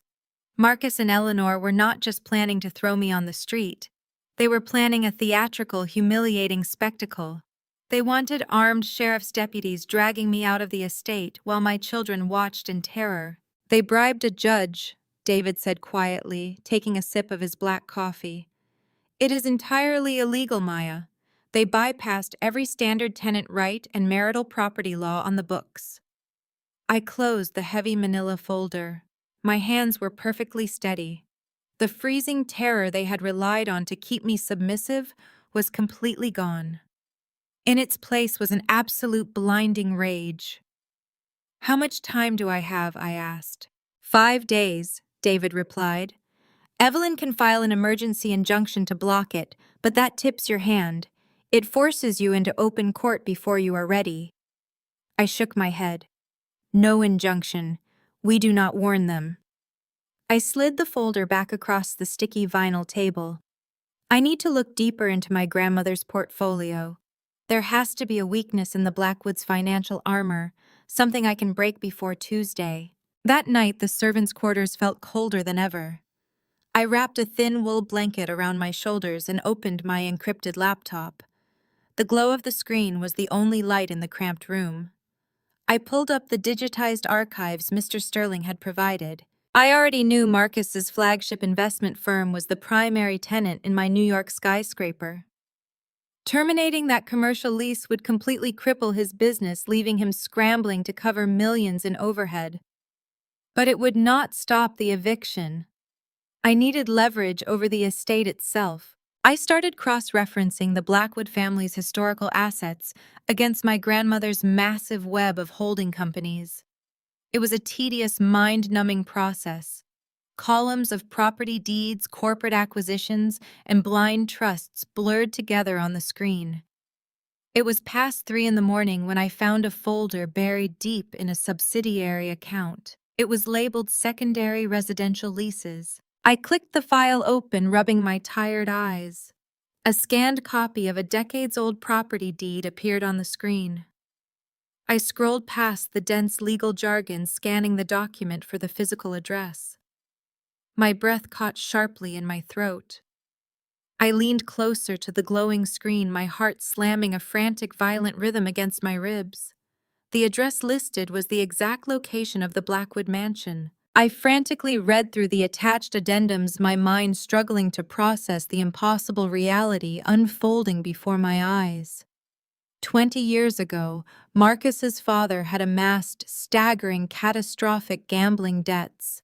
To avoid a highly public bankruptcy and total social ruin, he had quietly sold the absolute deed to the family mansion. The buyer was an anonymous ironclad holding company, my grandmother's holding company. The Blackwood family had never owned the estate after that day. They had signed a strict 99-year residential lease agreement. They paid monthly rent to a faceless corporate entity just to maintain the illusion of their generational wealth. They were nothing but glorified tenants holding on to a ghost of an empire. And with my grandmother's death, that holding company belonged solely to me. The revelation was intoxicating. It was a potent electric surge of power that left me dizzy. I sat on the hard wooden floor of the unheated servants' quarters and pressed my hands against my mouth to stifle a loud, triumphant laugh. The very roof over Eleanor's aristocratic head was legally mine to revoke. Every passive-aggressive remark about my background, every time Chloe called my business desperate every moment, Marcus gaslit me into feeling small. They were doing it while relying on the charity of my own bloodline. The irony was so poetic, it almost tasted sweet. Eleanor's daily insults, Chloe's condescending sneers, Marcus's absolute arrogance, the smirking, disrespectful maids who treated me like dirt. They were all living, sleeping, and breathing inside my house. I did not just have the resources to fight the eviction, I had the absolute, undeniable power to reverse it entirely. The next 72 hours were a masterclass in aggressive, silent legal maneuvering. I did not sleep. I lived on strong coffee and pure, unadulterated adrenaline. I took a discreet flight to the state capitol to meet with Evelyn and Mr. Sterling in person. We sat in a secure boardroom surrounded by stacks of notarized property deeds and trust transfers. "Are you absolutely certain you want to execute this now?" Mr. Sterling asked, peering at me over his silver spectacles. "Once we transfer the deed from the Blind LLC directly into your personal name, it becomes public record. The element of surprise will have a very short expiration date." "Tuesday is my birthday," I said, signing my name across the heavy watermarked paper. "Marcus is planning to give me a surprise. I think it is only polite that I return the favor." Evelyn smiled a sharp, predatory expression. She quickly gathered the signed documents and handed them to her paralegal. "I will have this filed with the county clerk by the end of the hour. You are officially the sole property owner, Maya. No judge in this state can enforce an eviction against the legal landlord." I returned to the mansion on Sunday evening. The atmosphere inside the house was thick with malicious anticipation. They knew Tuesday was coming. They could barely contain their excitement. I walked through the grand foyer feeling the solid marble floor beneath my sensible shoes. The house felt entirely different now. The imposing columns and sweeping staircases no longer intimidated me. They belonged to me. Maria brushed past me in the hallway, purposely bumping my shoulder with a stack of fresh towels. She did not apologize. She simply rolled her eyes and muttered something derogatory under her breath. I did not lower my head. I looked at her with a calm, steady gaze. I noticed the dust accumulating on the baseboards. I noted the slightly crooked frame of an expensive oil painting. I was assessing my property, making mental notes of the staff I was about to fire. Maria frowned, clearly unnerved by my lack of reaction, and hurried away. On Monday night, I packed my cheap suitcases. I folded my faded sweaters and worn jeans, placing them carefully inside the flimsy bags. I zipped the luggage shut, patting the worn fabric. These were the bags Sarah had mocked. These were the bags Marcus thought I would carry out into the cold, penniless, and weeping. I left them sitting highly visible near the door of the servants' quarters. I wanted Marcus to see them. I wanted him to believe his cruel plan was working perfectly. I spent the evening with Leo and Mia, reading them stories and holding them close. I told them that tomorrow was going to be a very special day. I promised them we were going on a grand adventure. The private nanny I had hired was already waiting at our new secret house across town, ready to receive them safely the moment the chaos began. Tuesday morning arrived with crisp, clear skies. My 36th birthday. I left the mansion early, driving the children to school. I spent the day finalizing the logistics with Evelyn's legal team and my newly hired private security detail. Everything was in place. The steel trap was set, loaded, and waiting to snap shut. At exactly 4 o'clock in the afternoon, I was sitting in my car, parked a few blocks away from the estate. My phone vibrated in the cup holder. The screen lit up with a text message from Marcus. "Make sure you are home by 5 p.m. I have a special surprise waiting for you." I stared at the glowing screen of my phone in the cup holder. "Make sure you are home by 5 p.m. I have a special surprise waiting for you." A soft, breathless laugh escaped my lips. 5 years ago, a text like that from Marcus would have sent me into a blind panic. I would have spent the drive home agonizing over what I had done wrong, my mind racing through a million terrible scenarios, terrified of whatever new punishment or humiliation he had devised. But today, sitting in my car just blocks away from the Blackwood estate, I felt absolutely nothing but a cold electric anticipation. The years of swallowing my pride, of biting my tongue, while Eleanor insulted my background of watching Marcus gaslight me into questioning my own sanity, all of it had forged an impenetrable armor around my heart. I put the car in gear and drove the remaining distance to the local elementary school. The timeline of my life was finally folding back onto itself, catching up to the very moment this nightmare had begun to end. I picked up Leo and Mia, keeping my voice light and cheerful, as they climbed into the back seat of my sensible sedan. I told them we were going to play a quick game at the old house before heading to a brand new adventure. They chattered excitedly in the back, entirely oblivious to the monumental shift about to occur in our lives.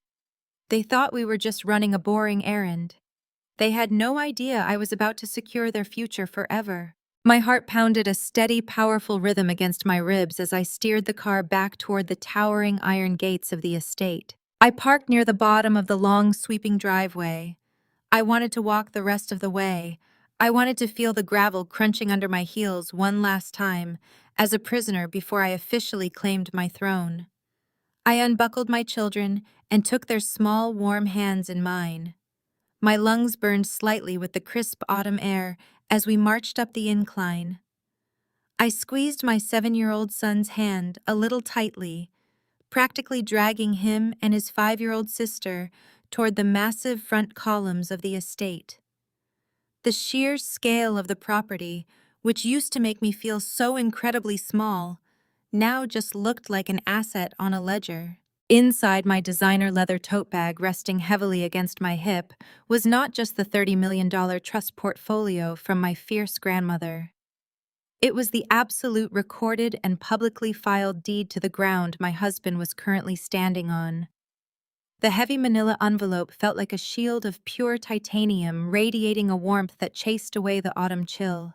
I rounded the final curve of the driveway, the crunch of gravel echoing in the oppressive afternoon silence. The grand front porch was occupied, arranged exactly as I had seen it in my mind's eye during those long freezing nights in the servants' quarters.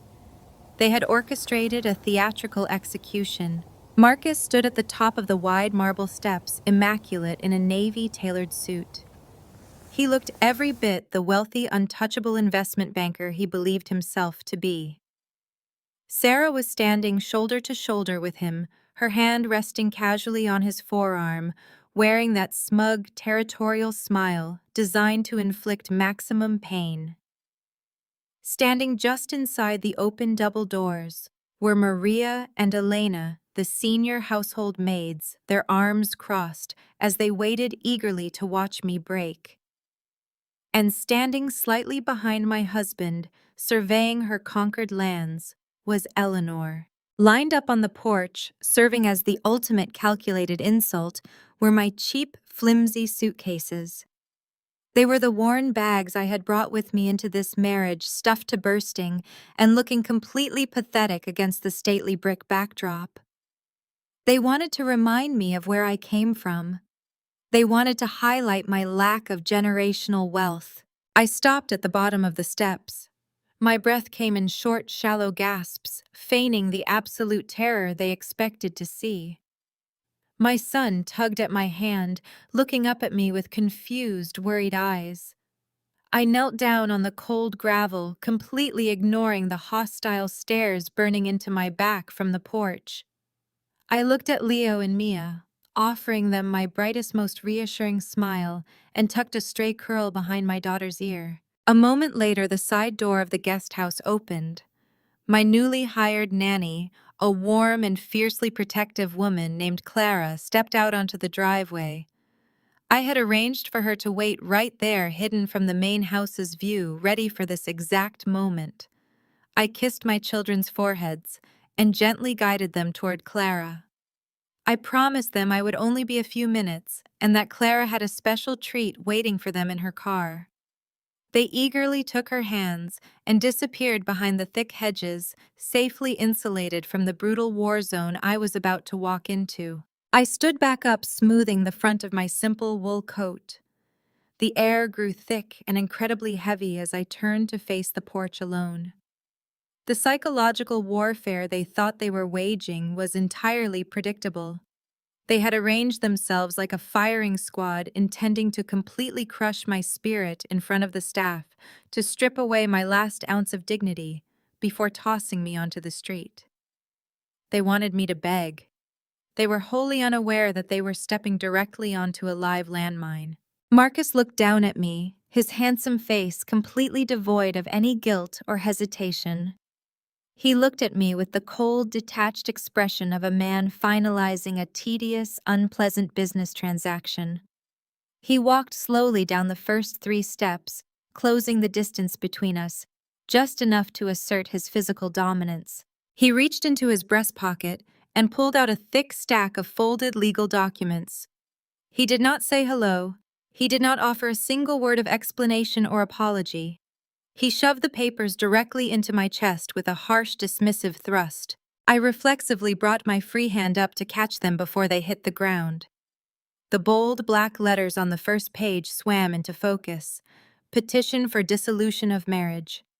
Tucked right behind it was a brightly colored, legally dubious notice of immediate eviction. It was exactly what my private investigator had warned me about.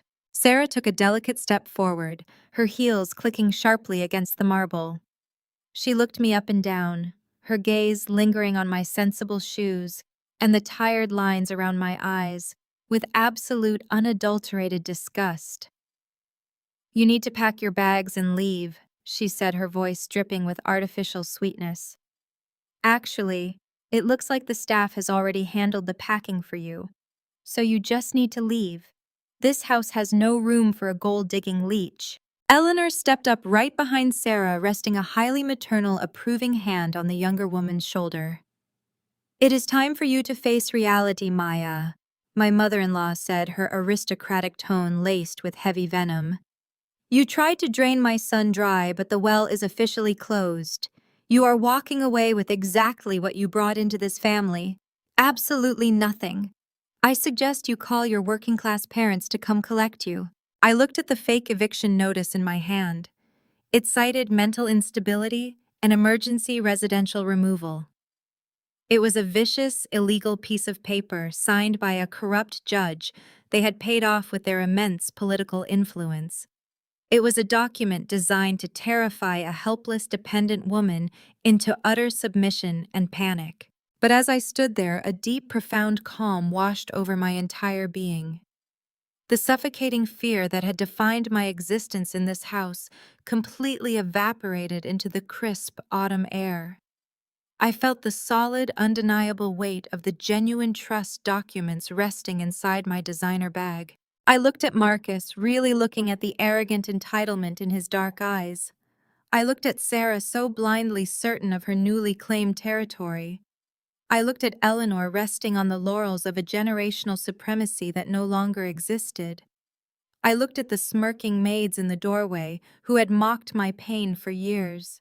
And instead of crying, instead of begging for my family or falling to my knees in despair, I smiled. It was not a forced, polite smile. It was a genuine, radiant smile that spread across my face and reached my eyes.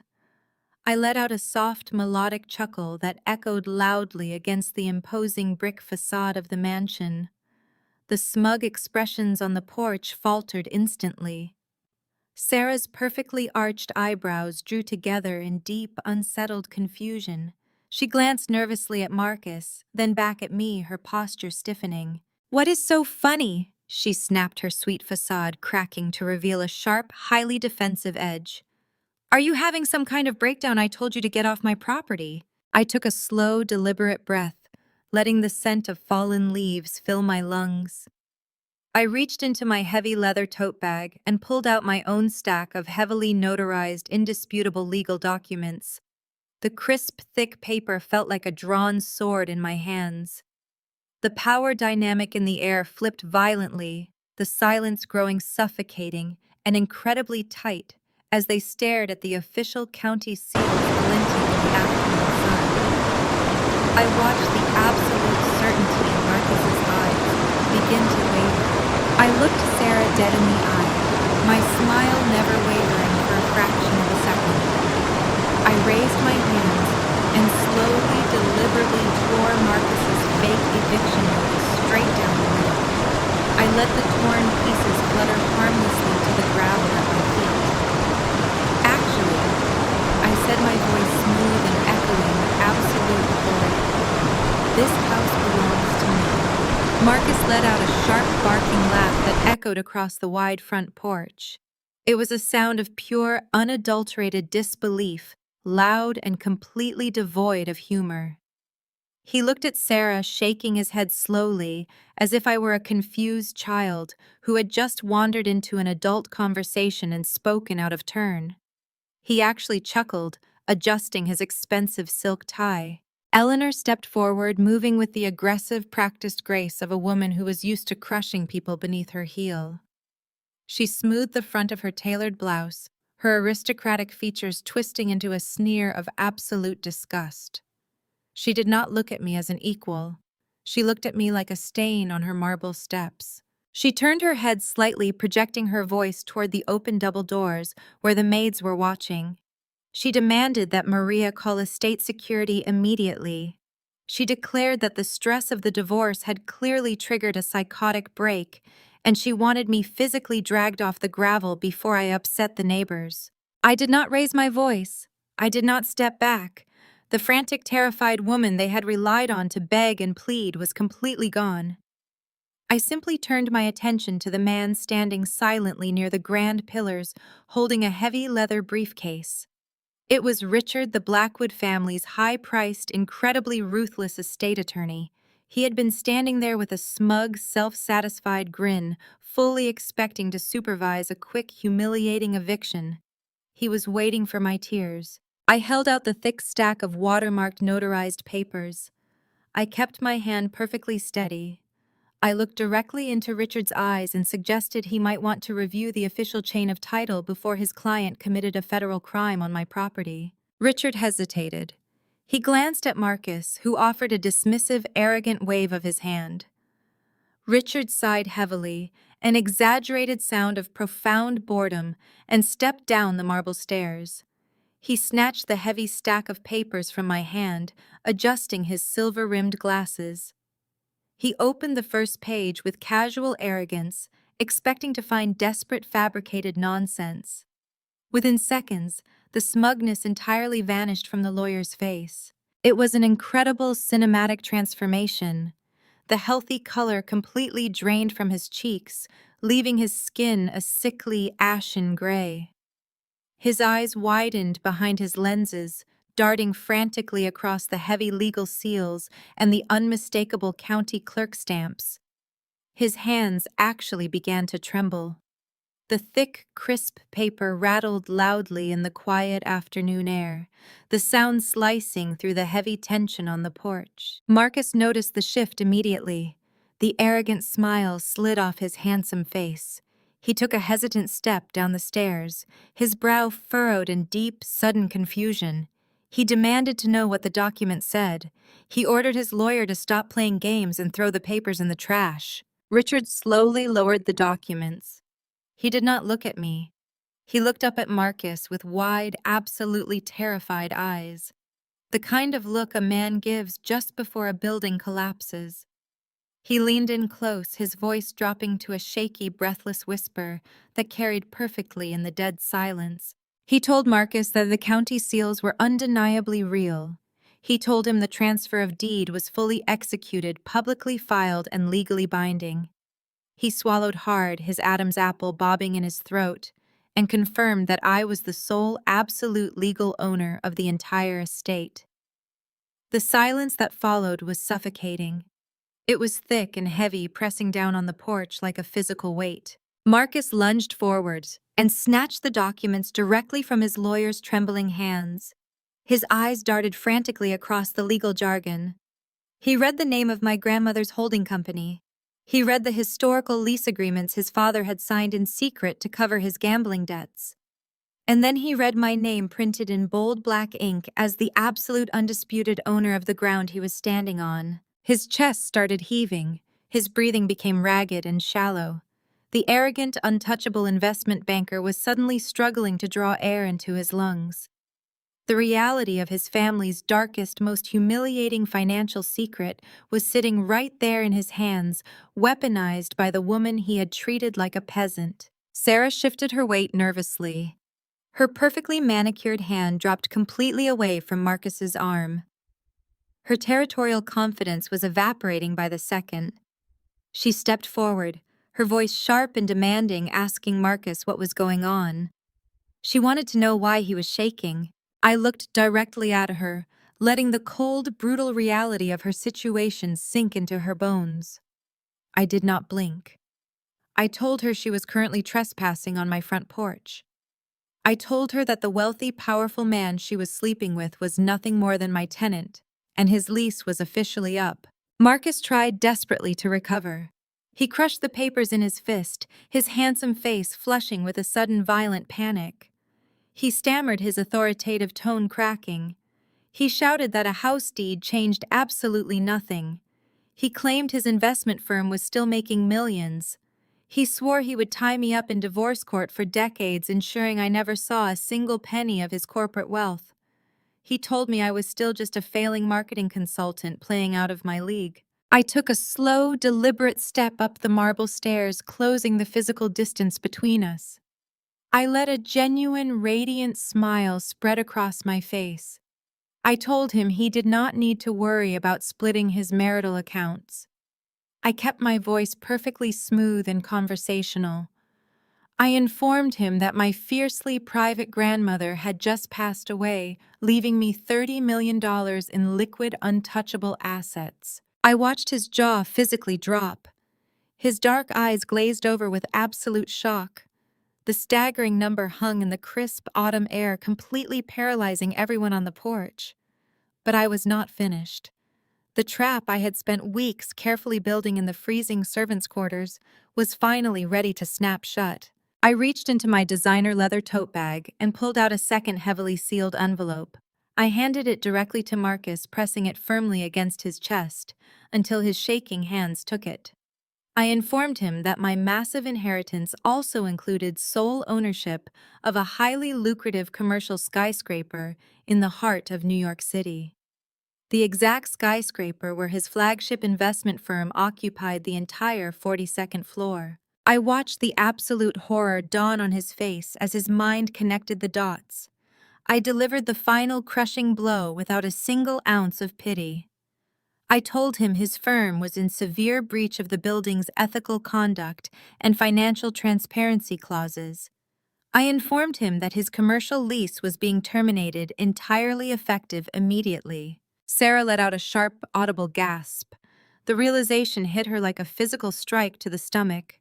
The wealthy, elite man she had stolen was about to be completely penniless. He was losing his generational home, and he was about to be buried under millions of dollars in corporate eviction fees and massive overhead debt. He had absolutely nothing left. Her smugness vanished into pure, unadulterated terror. She took 3 rapid steps backward, putting physical distance between herself and Marcus, looking at him as if his sudden poverty were a highly contagious disease. She had betrayed her morals for a golden ticket, only to realize the bank was completely empty. I turned my attention away from their shattered relationship and looked toward the grand open doorway.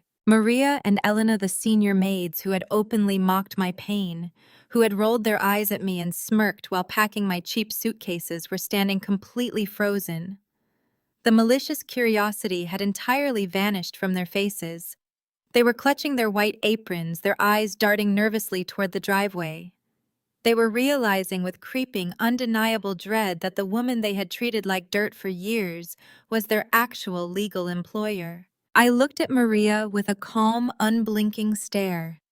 I kept my voice dead level. I told her she had exactly 1 hour to pack her personal belongings and vacate my property. I informed her that she was fired effective immediately, with absolutely zero severance and no professional references. She opened her mouth to speak, a pathetic apology forming on her lips, but I simply held up my hand to silence her. I turned slowly back to Marcus. He was staring blankly at the commercial eviction notice, his entire world completely obliterated in the span of 5 minutes. He looked small, broken, and entirely pathetic. I pointed to the cheap, flimsy suitcases sitting on the edge of the porch. I told Marcus and his family that they had exactly 24 hours to pack their belongings and get off my estate. I promised them that if they were still breathing my air by tomorrow afternoon, I would have my private security team physically drag them to the curb for trespassing. The silence on the porch was absolute.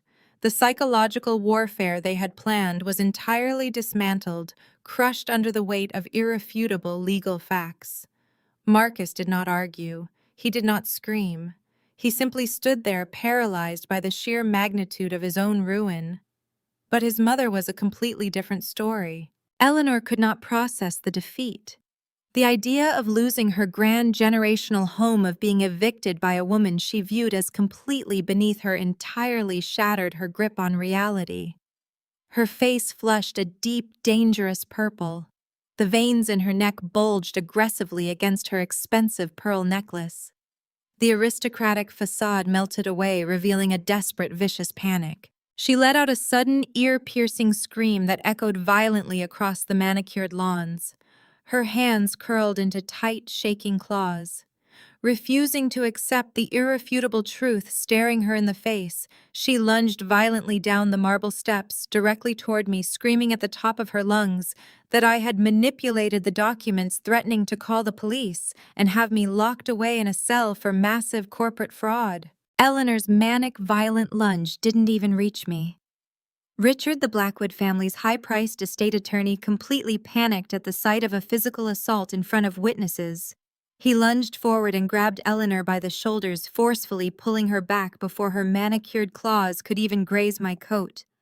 "Eleanor, stop!" Richard hissed, his voice tight with legal terror. "Do not touch her. Do not escalate this." But Eleanor was entirely beyond reason. The aristocratic facade had completely burned away, leaving a desperate, cornered animal. She ripped herself out of Richard's grasp, her chest heaving, and pulled her gold-plated smartphone from her designer purse.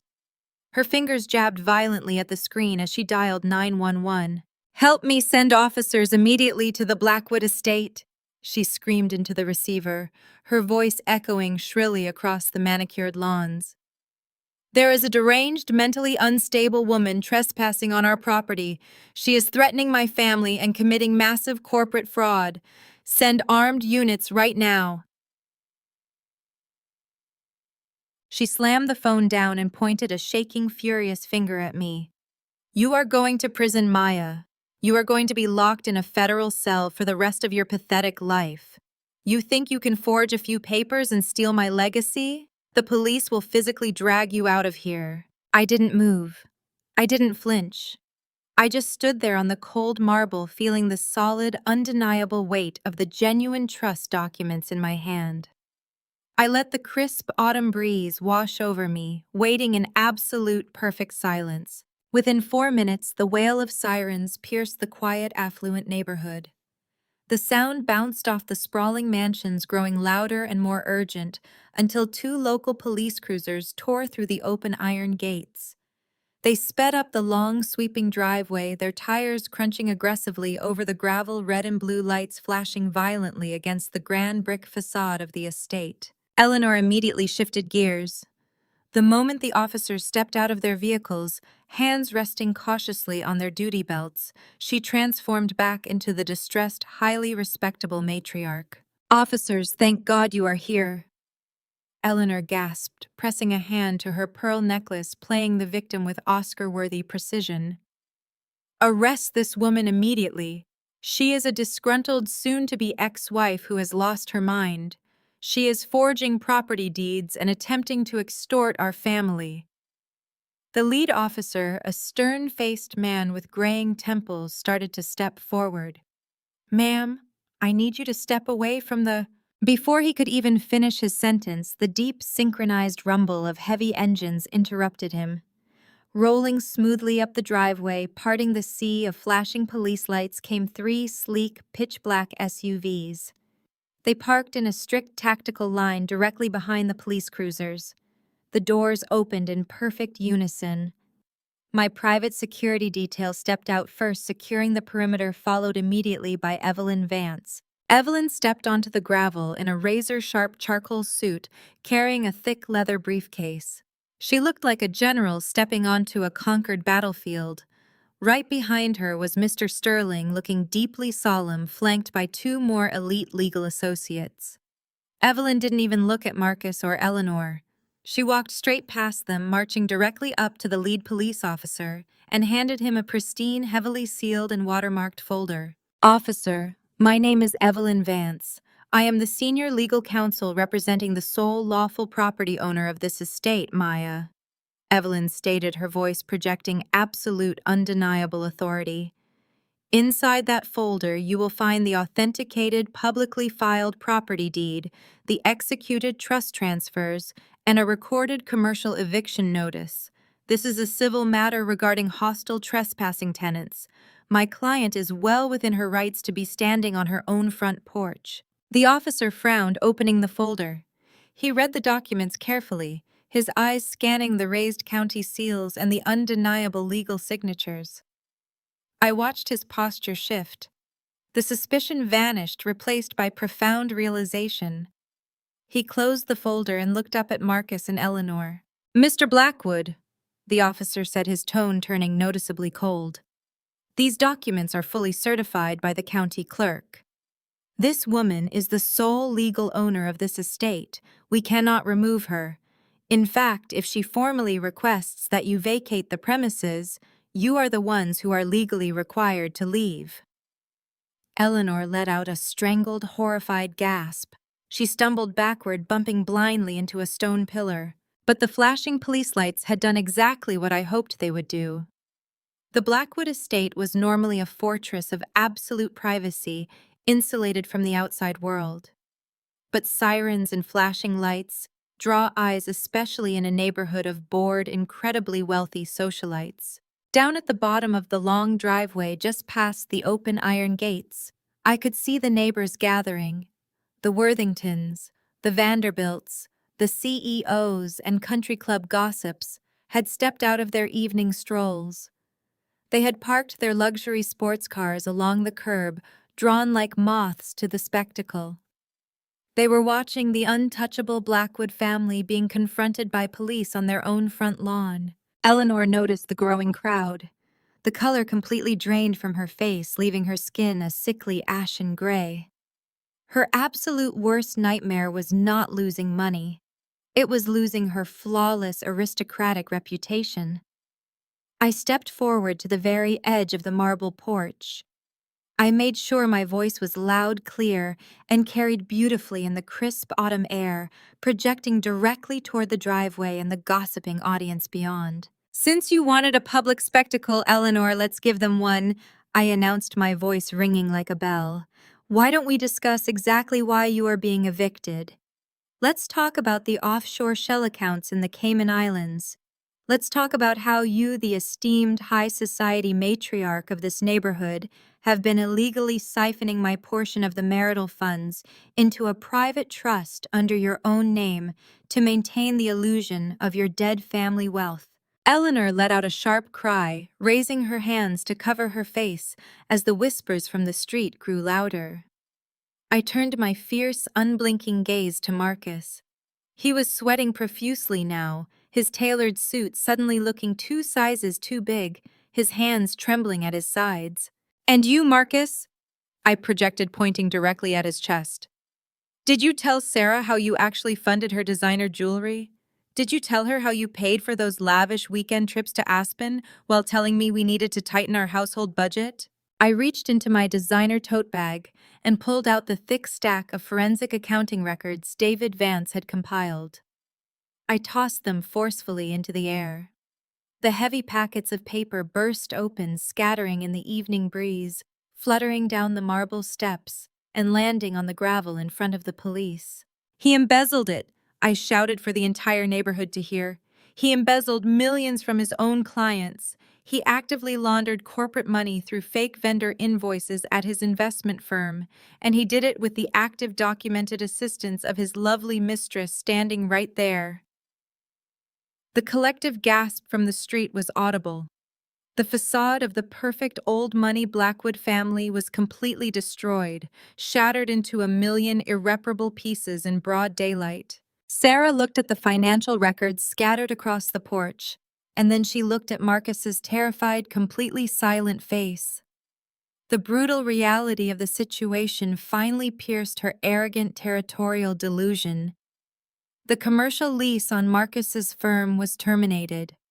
The multi-million-dollar house belonged to me. The money he had been spending on her was stolen, and the undeniable paper trail proving her complicity in federal embezzlement was now sitting at the feet of the local police. "Marcus," Sarah's voice trembled, pitching upward into a frantic, terrified squeak. "Marcus, tell her she is lying. Tell them it is your money." Marcus couldn't speak. He just stared at the papers, his breathing ragged, choking on the ash of his burning empire. Sarah's smugness vanished entirely, replaced by the vicious, self-serving panic of a parasite realizing its host was dead.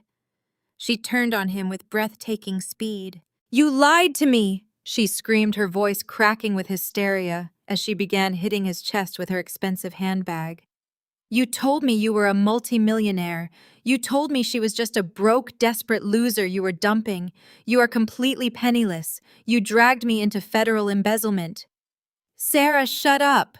Marcus finally snapped, grabbing her wrists, his eyes darting frantically toward the police officers, who were now watching them with intense professional interest. "Do not touch me!" she shrieked violently, ripping herself away from his grasp. She looked at the police, then at the staring neighbors, her eyes wide with absolute terror. "I didn't know anything. I just signed what he told me to sign at the office. I am not going to federal prison for you, Marcus." She turned on her heel and sprinted down the marble steps. Her expensive high heels twisted on the gravel as she ran desperately past the police cruisers, pushing her way through the crowd of gossiping neighbors, abandoning the sinking ship without a single backward glance. The silence that followed her exit was deafening. The only sound was the low hum of the police engines and the wind rustling through the massive oak trees. Richard the lawyer quietly gathered his briefcase and slipped away into the shadows, abandoning his clients to their fate. Eleanor was weeping uncontrollably, leaning heavily against a brick pillar, her face hidden in her hands, her social standing eradicated forever. I stood at the top of my stairs, flanked by my elite legal team, looking down at the man who had spent a decade gaslighting me, manipulating me, and making me feel like I was entirely worthless. Marcus Blackwood, the untouchable investment banker, was thoroughly and completely destroyed.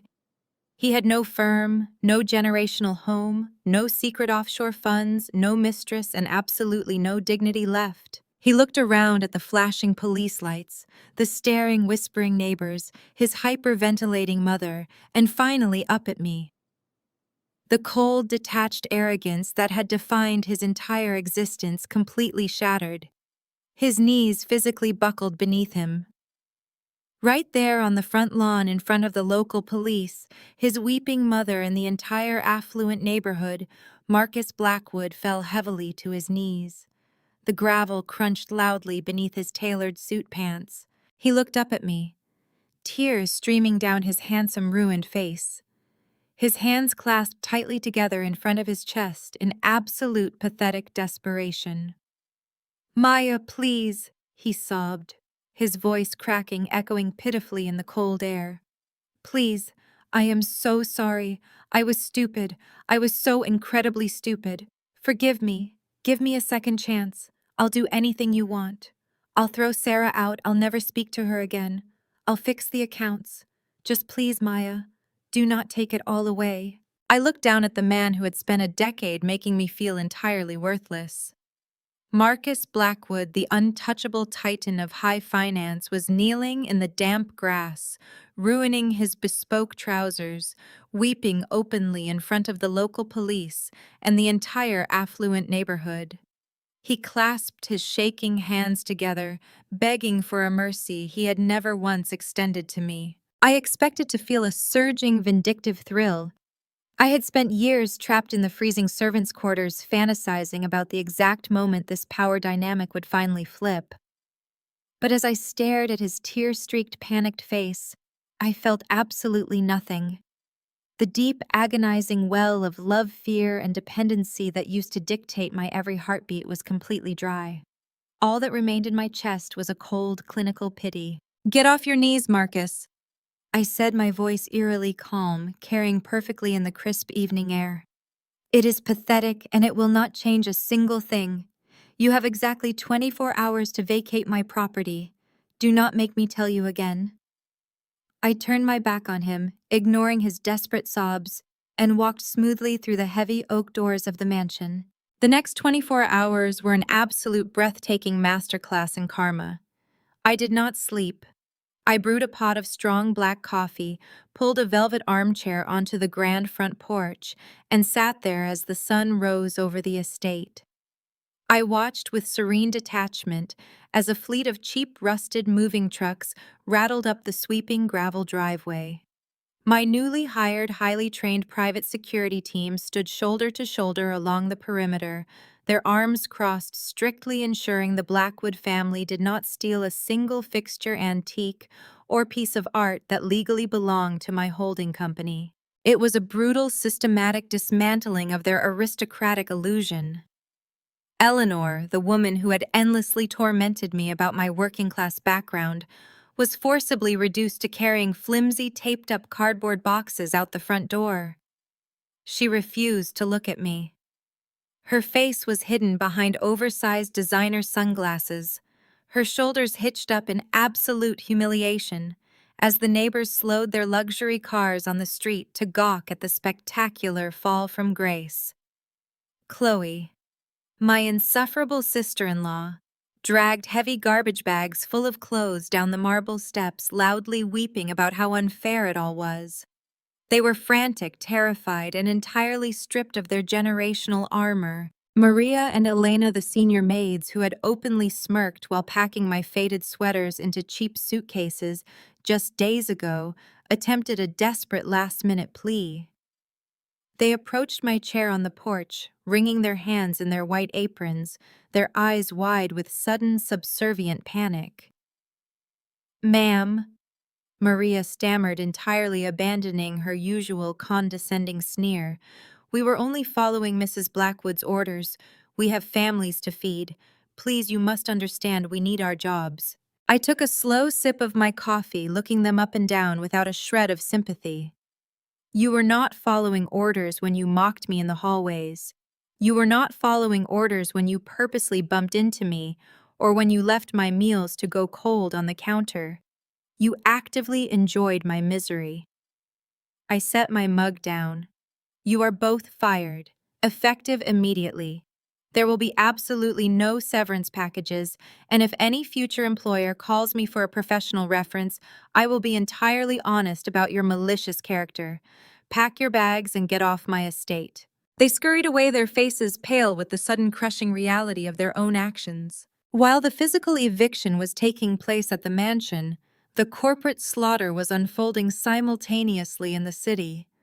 The financial records my private investigator had scattered across the lawn proved to be a total death sentence.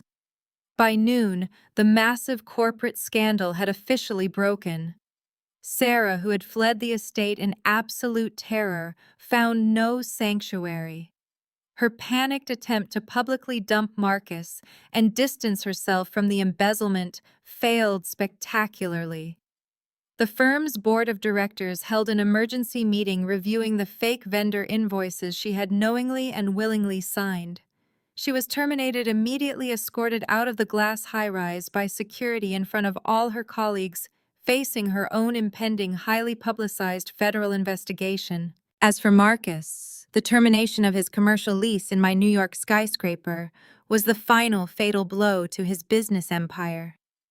Without his flagship office, and crushed under the weight of massive corporate eviction fees and legal penalties, his investors pulled their capital in a blind panic. He defaulted on millions of dollars in overhead debt owed directly to my holding company. The flagship investment firm that had funded his arrogance, his mistresses, and his family's lavish lifestyle went completely under before the sun even set. With their accounts frozen and their social standing utterly obliterated, the Blackwood family had nowhere to go. They could not secure a lease in any respectable neighborhood, and their wealthy friends completely abandoned them to avoid the scandal. I watched from the porch as Marcus loaded the last of his cheap boxes into the back of a rented van. He was forced to move his hyperventilating mother and sobbing sister into a tiny, run-down two-bedroom apartment on the industrial outskirts of town. It was the exact type of impoverished neighborhood they used to mock relentlessly. The sheer brutal poetry of their new reality was incredibly satisfying to witness. The legal fallout was just as swift and merciless. Evelyn Vance, my razor-sharp attorney, unleashed a torrent of irrefutable evidence in family court.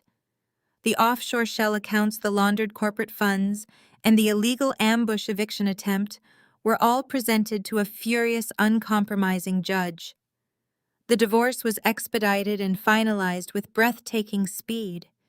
Because of Marcus's documented severe financial fraud, the judge stripped him of any right to our marital assets. I was awarded full, undisputed physical and legal custody of Leo and Mia.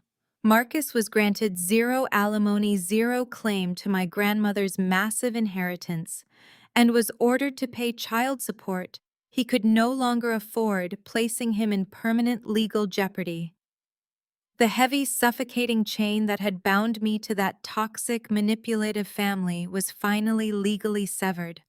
By late afternoon, the autumn sky was painted in deep, bruising shades of purple and orange. I stood on the porch and watched Marcus slam the rusty doors of the final moving truck. He did not look back. He climbed into the driver's seat, started the sputtering engine, and drove slowly down the sweeping gravel driveway. The heavy iron gates swung shut behind him with a resonant metallic clang, locking the Blackwood family out of the estate forever. I turned around and walked back inside the mansion. My private security detail quietly secured the perimeter, leaving me completely alone in the massive house. I stepped into the center of the grand foyer. The space that had once felt so suffocating, so filled with Eleanor's condescension and Marcus's gaslighting, was now completely empty. The expensive rugs had been rolled up, the antique vases boxed away by their frantic owners, leaving nothing but bare marble and sweeping staircases. I closed my eyes and took a deep, trembling breath. I listened to the absolute echoing silence of the mansion. It was the sound of true, unadulterated freedom. The war was officially over. I had protected my beautiful children, claimed my rightful inheritance, and utterly dismantled the monsters who had tried to bury me alive. But as the adrenaline of the past 24 hours slowly faded from my bloodstream, it was replaced by a sudden heavy realization. The revenge was complete. The dark, toxic history of the Blackwood family had been burned to ash.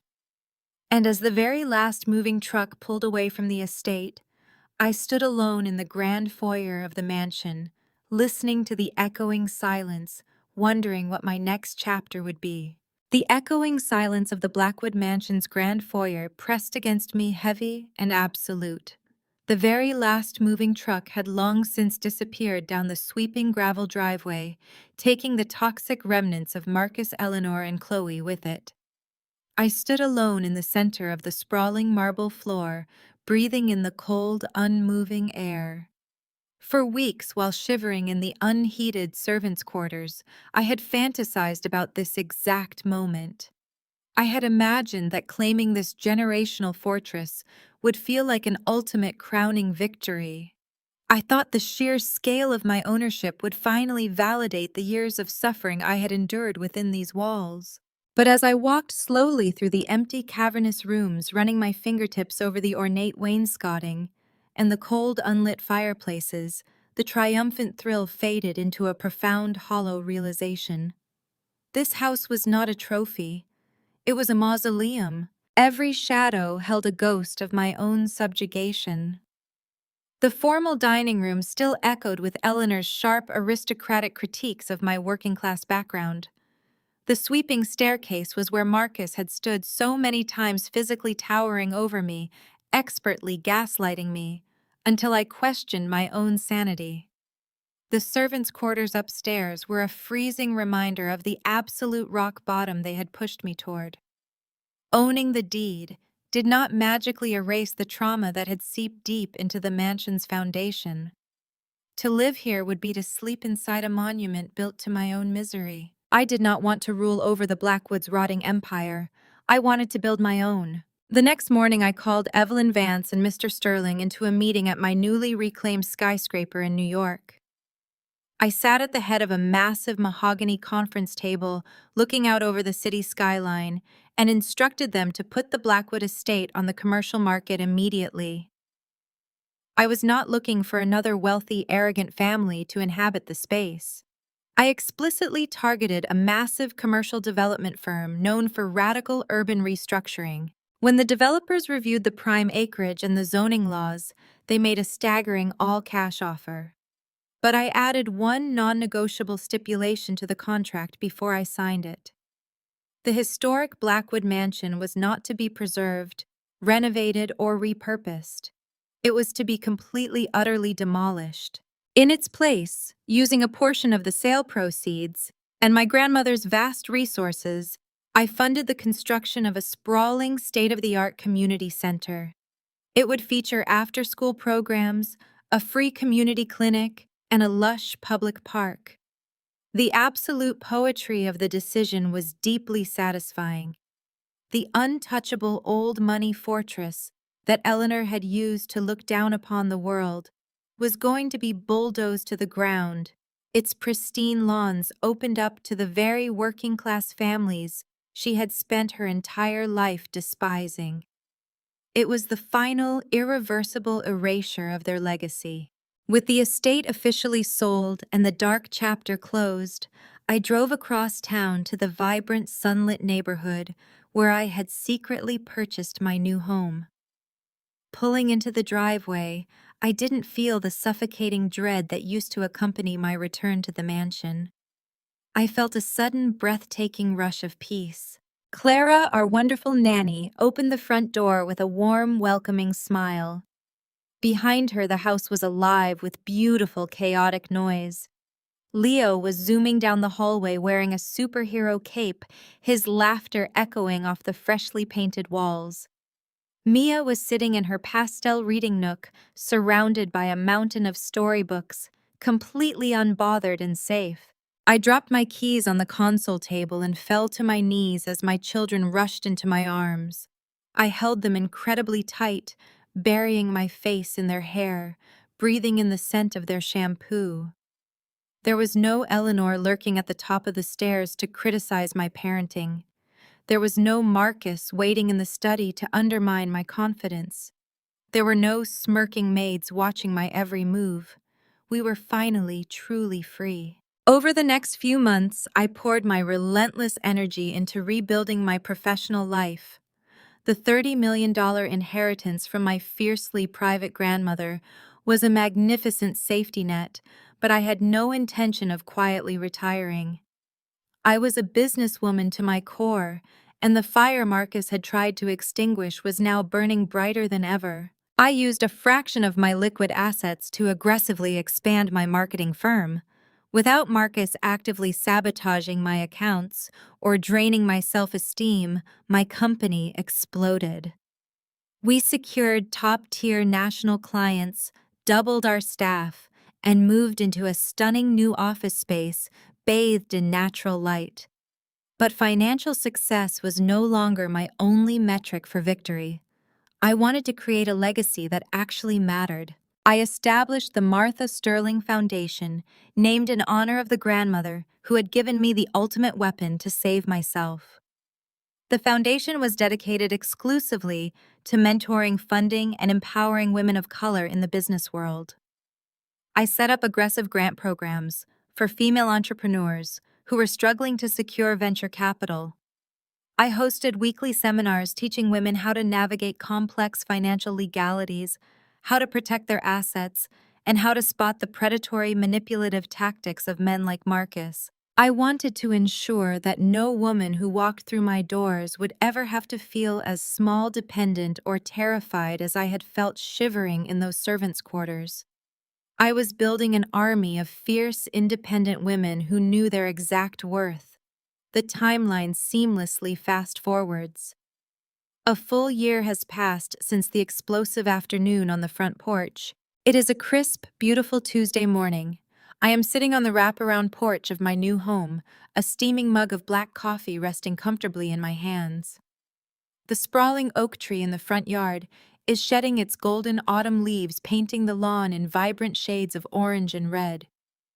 Inside, I can hear the faint, cheerful sounds of Leo and Mia getting ready for school, arguing playfully over who gets the blue cereal bowl. I take a slow, deep breath, letting the crisp air fill my lungs. The frantic, vibrating tension that used to dictate my every heartbeat is completely gone. I am 37 years old, and I have never felt more grounded, more powerful, or more authentically myself. The divorce is completely finalized. Marcus is a ghost of my past, struggling to survive in a tiny, cramped apartment, buried under the crushing weight of his own financial ruin and public disgrace. Sarah is a distant memory, having fled the fallout of his corporate scandal. Eleanor's precious high society reputation is entirely obliterated. Her days of aristocratic cruelty, replaced by the harsh, unrelenting reality of the working-class life she always mocked. I do not wish them harm anymore. In fact, I rarely think of them at all. Holding on to anger would only give them real estate in my mind, and my mind is now exclusively reserved for my children, my thriving business, and my own joy. The residual trauma of the marriage hasn't magically disappeared. There are still nights when a sudden loud noise makes my heart race, or when a fleeting moment of self-doubt tries to creep in. The scars of a decade of gaslighting are undeniably there. But I no longer try to hide them.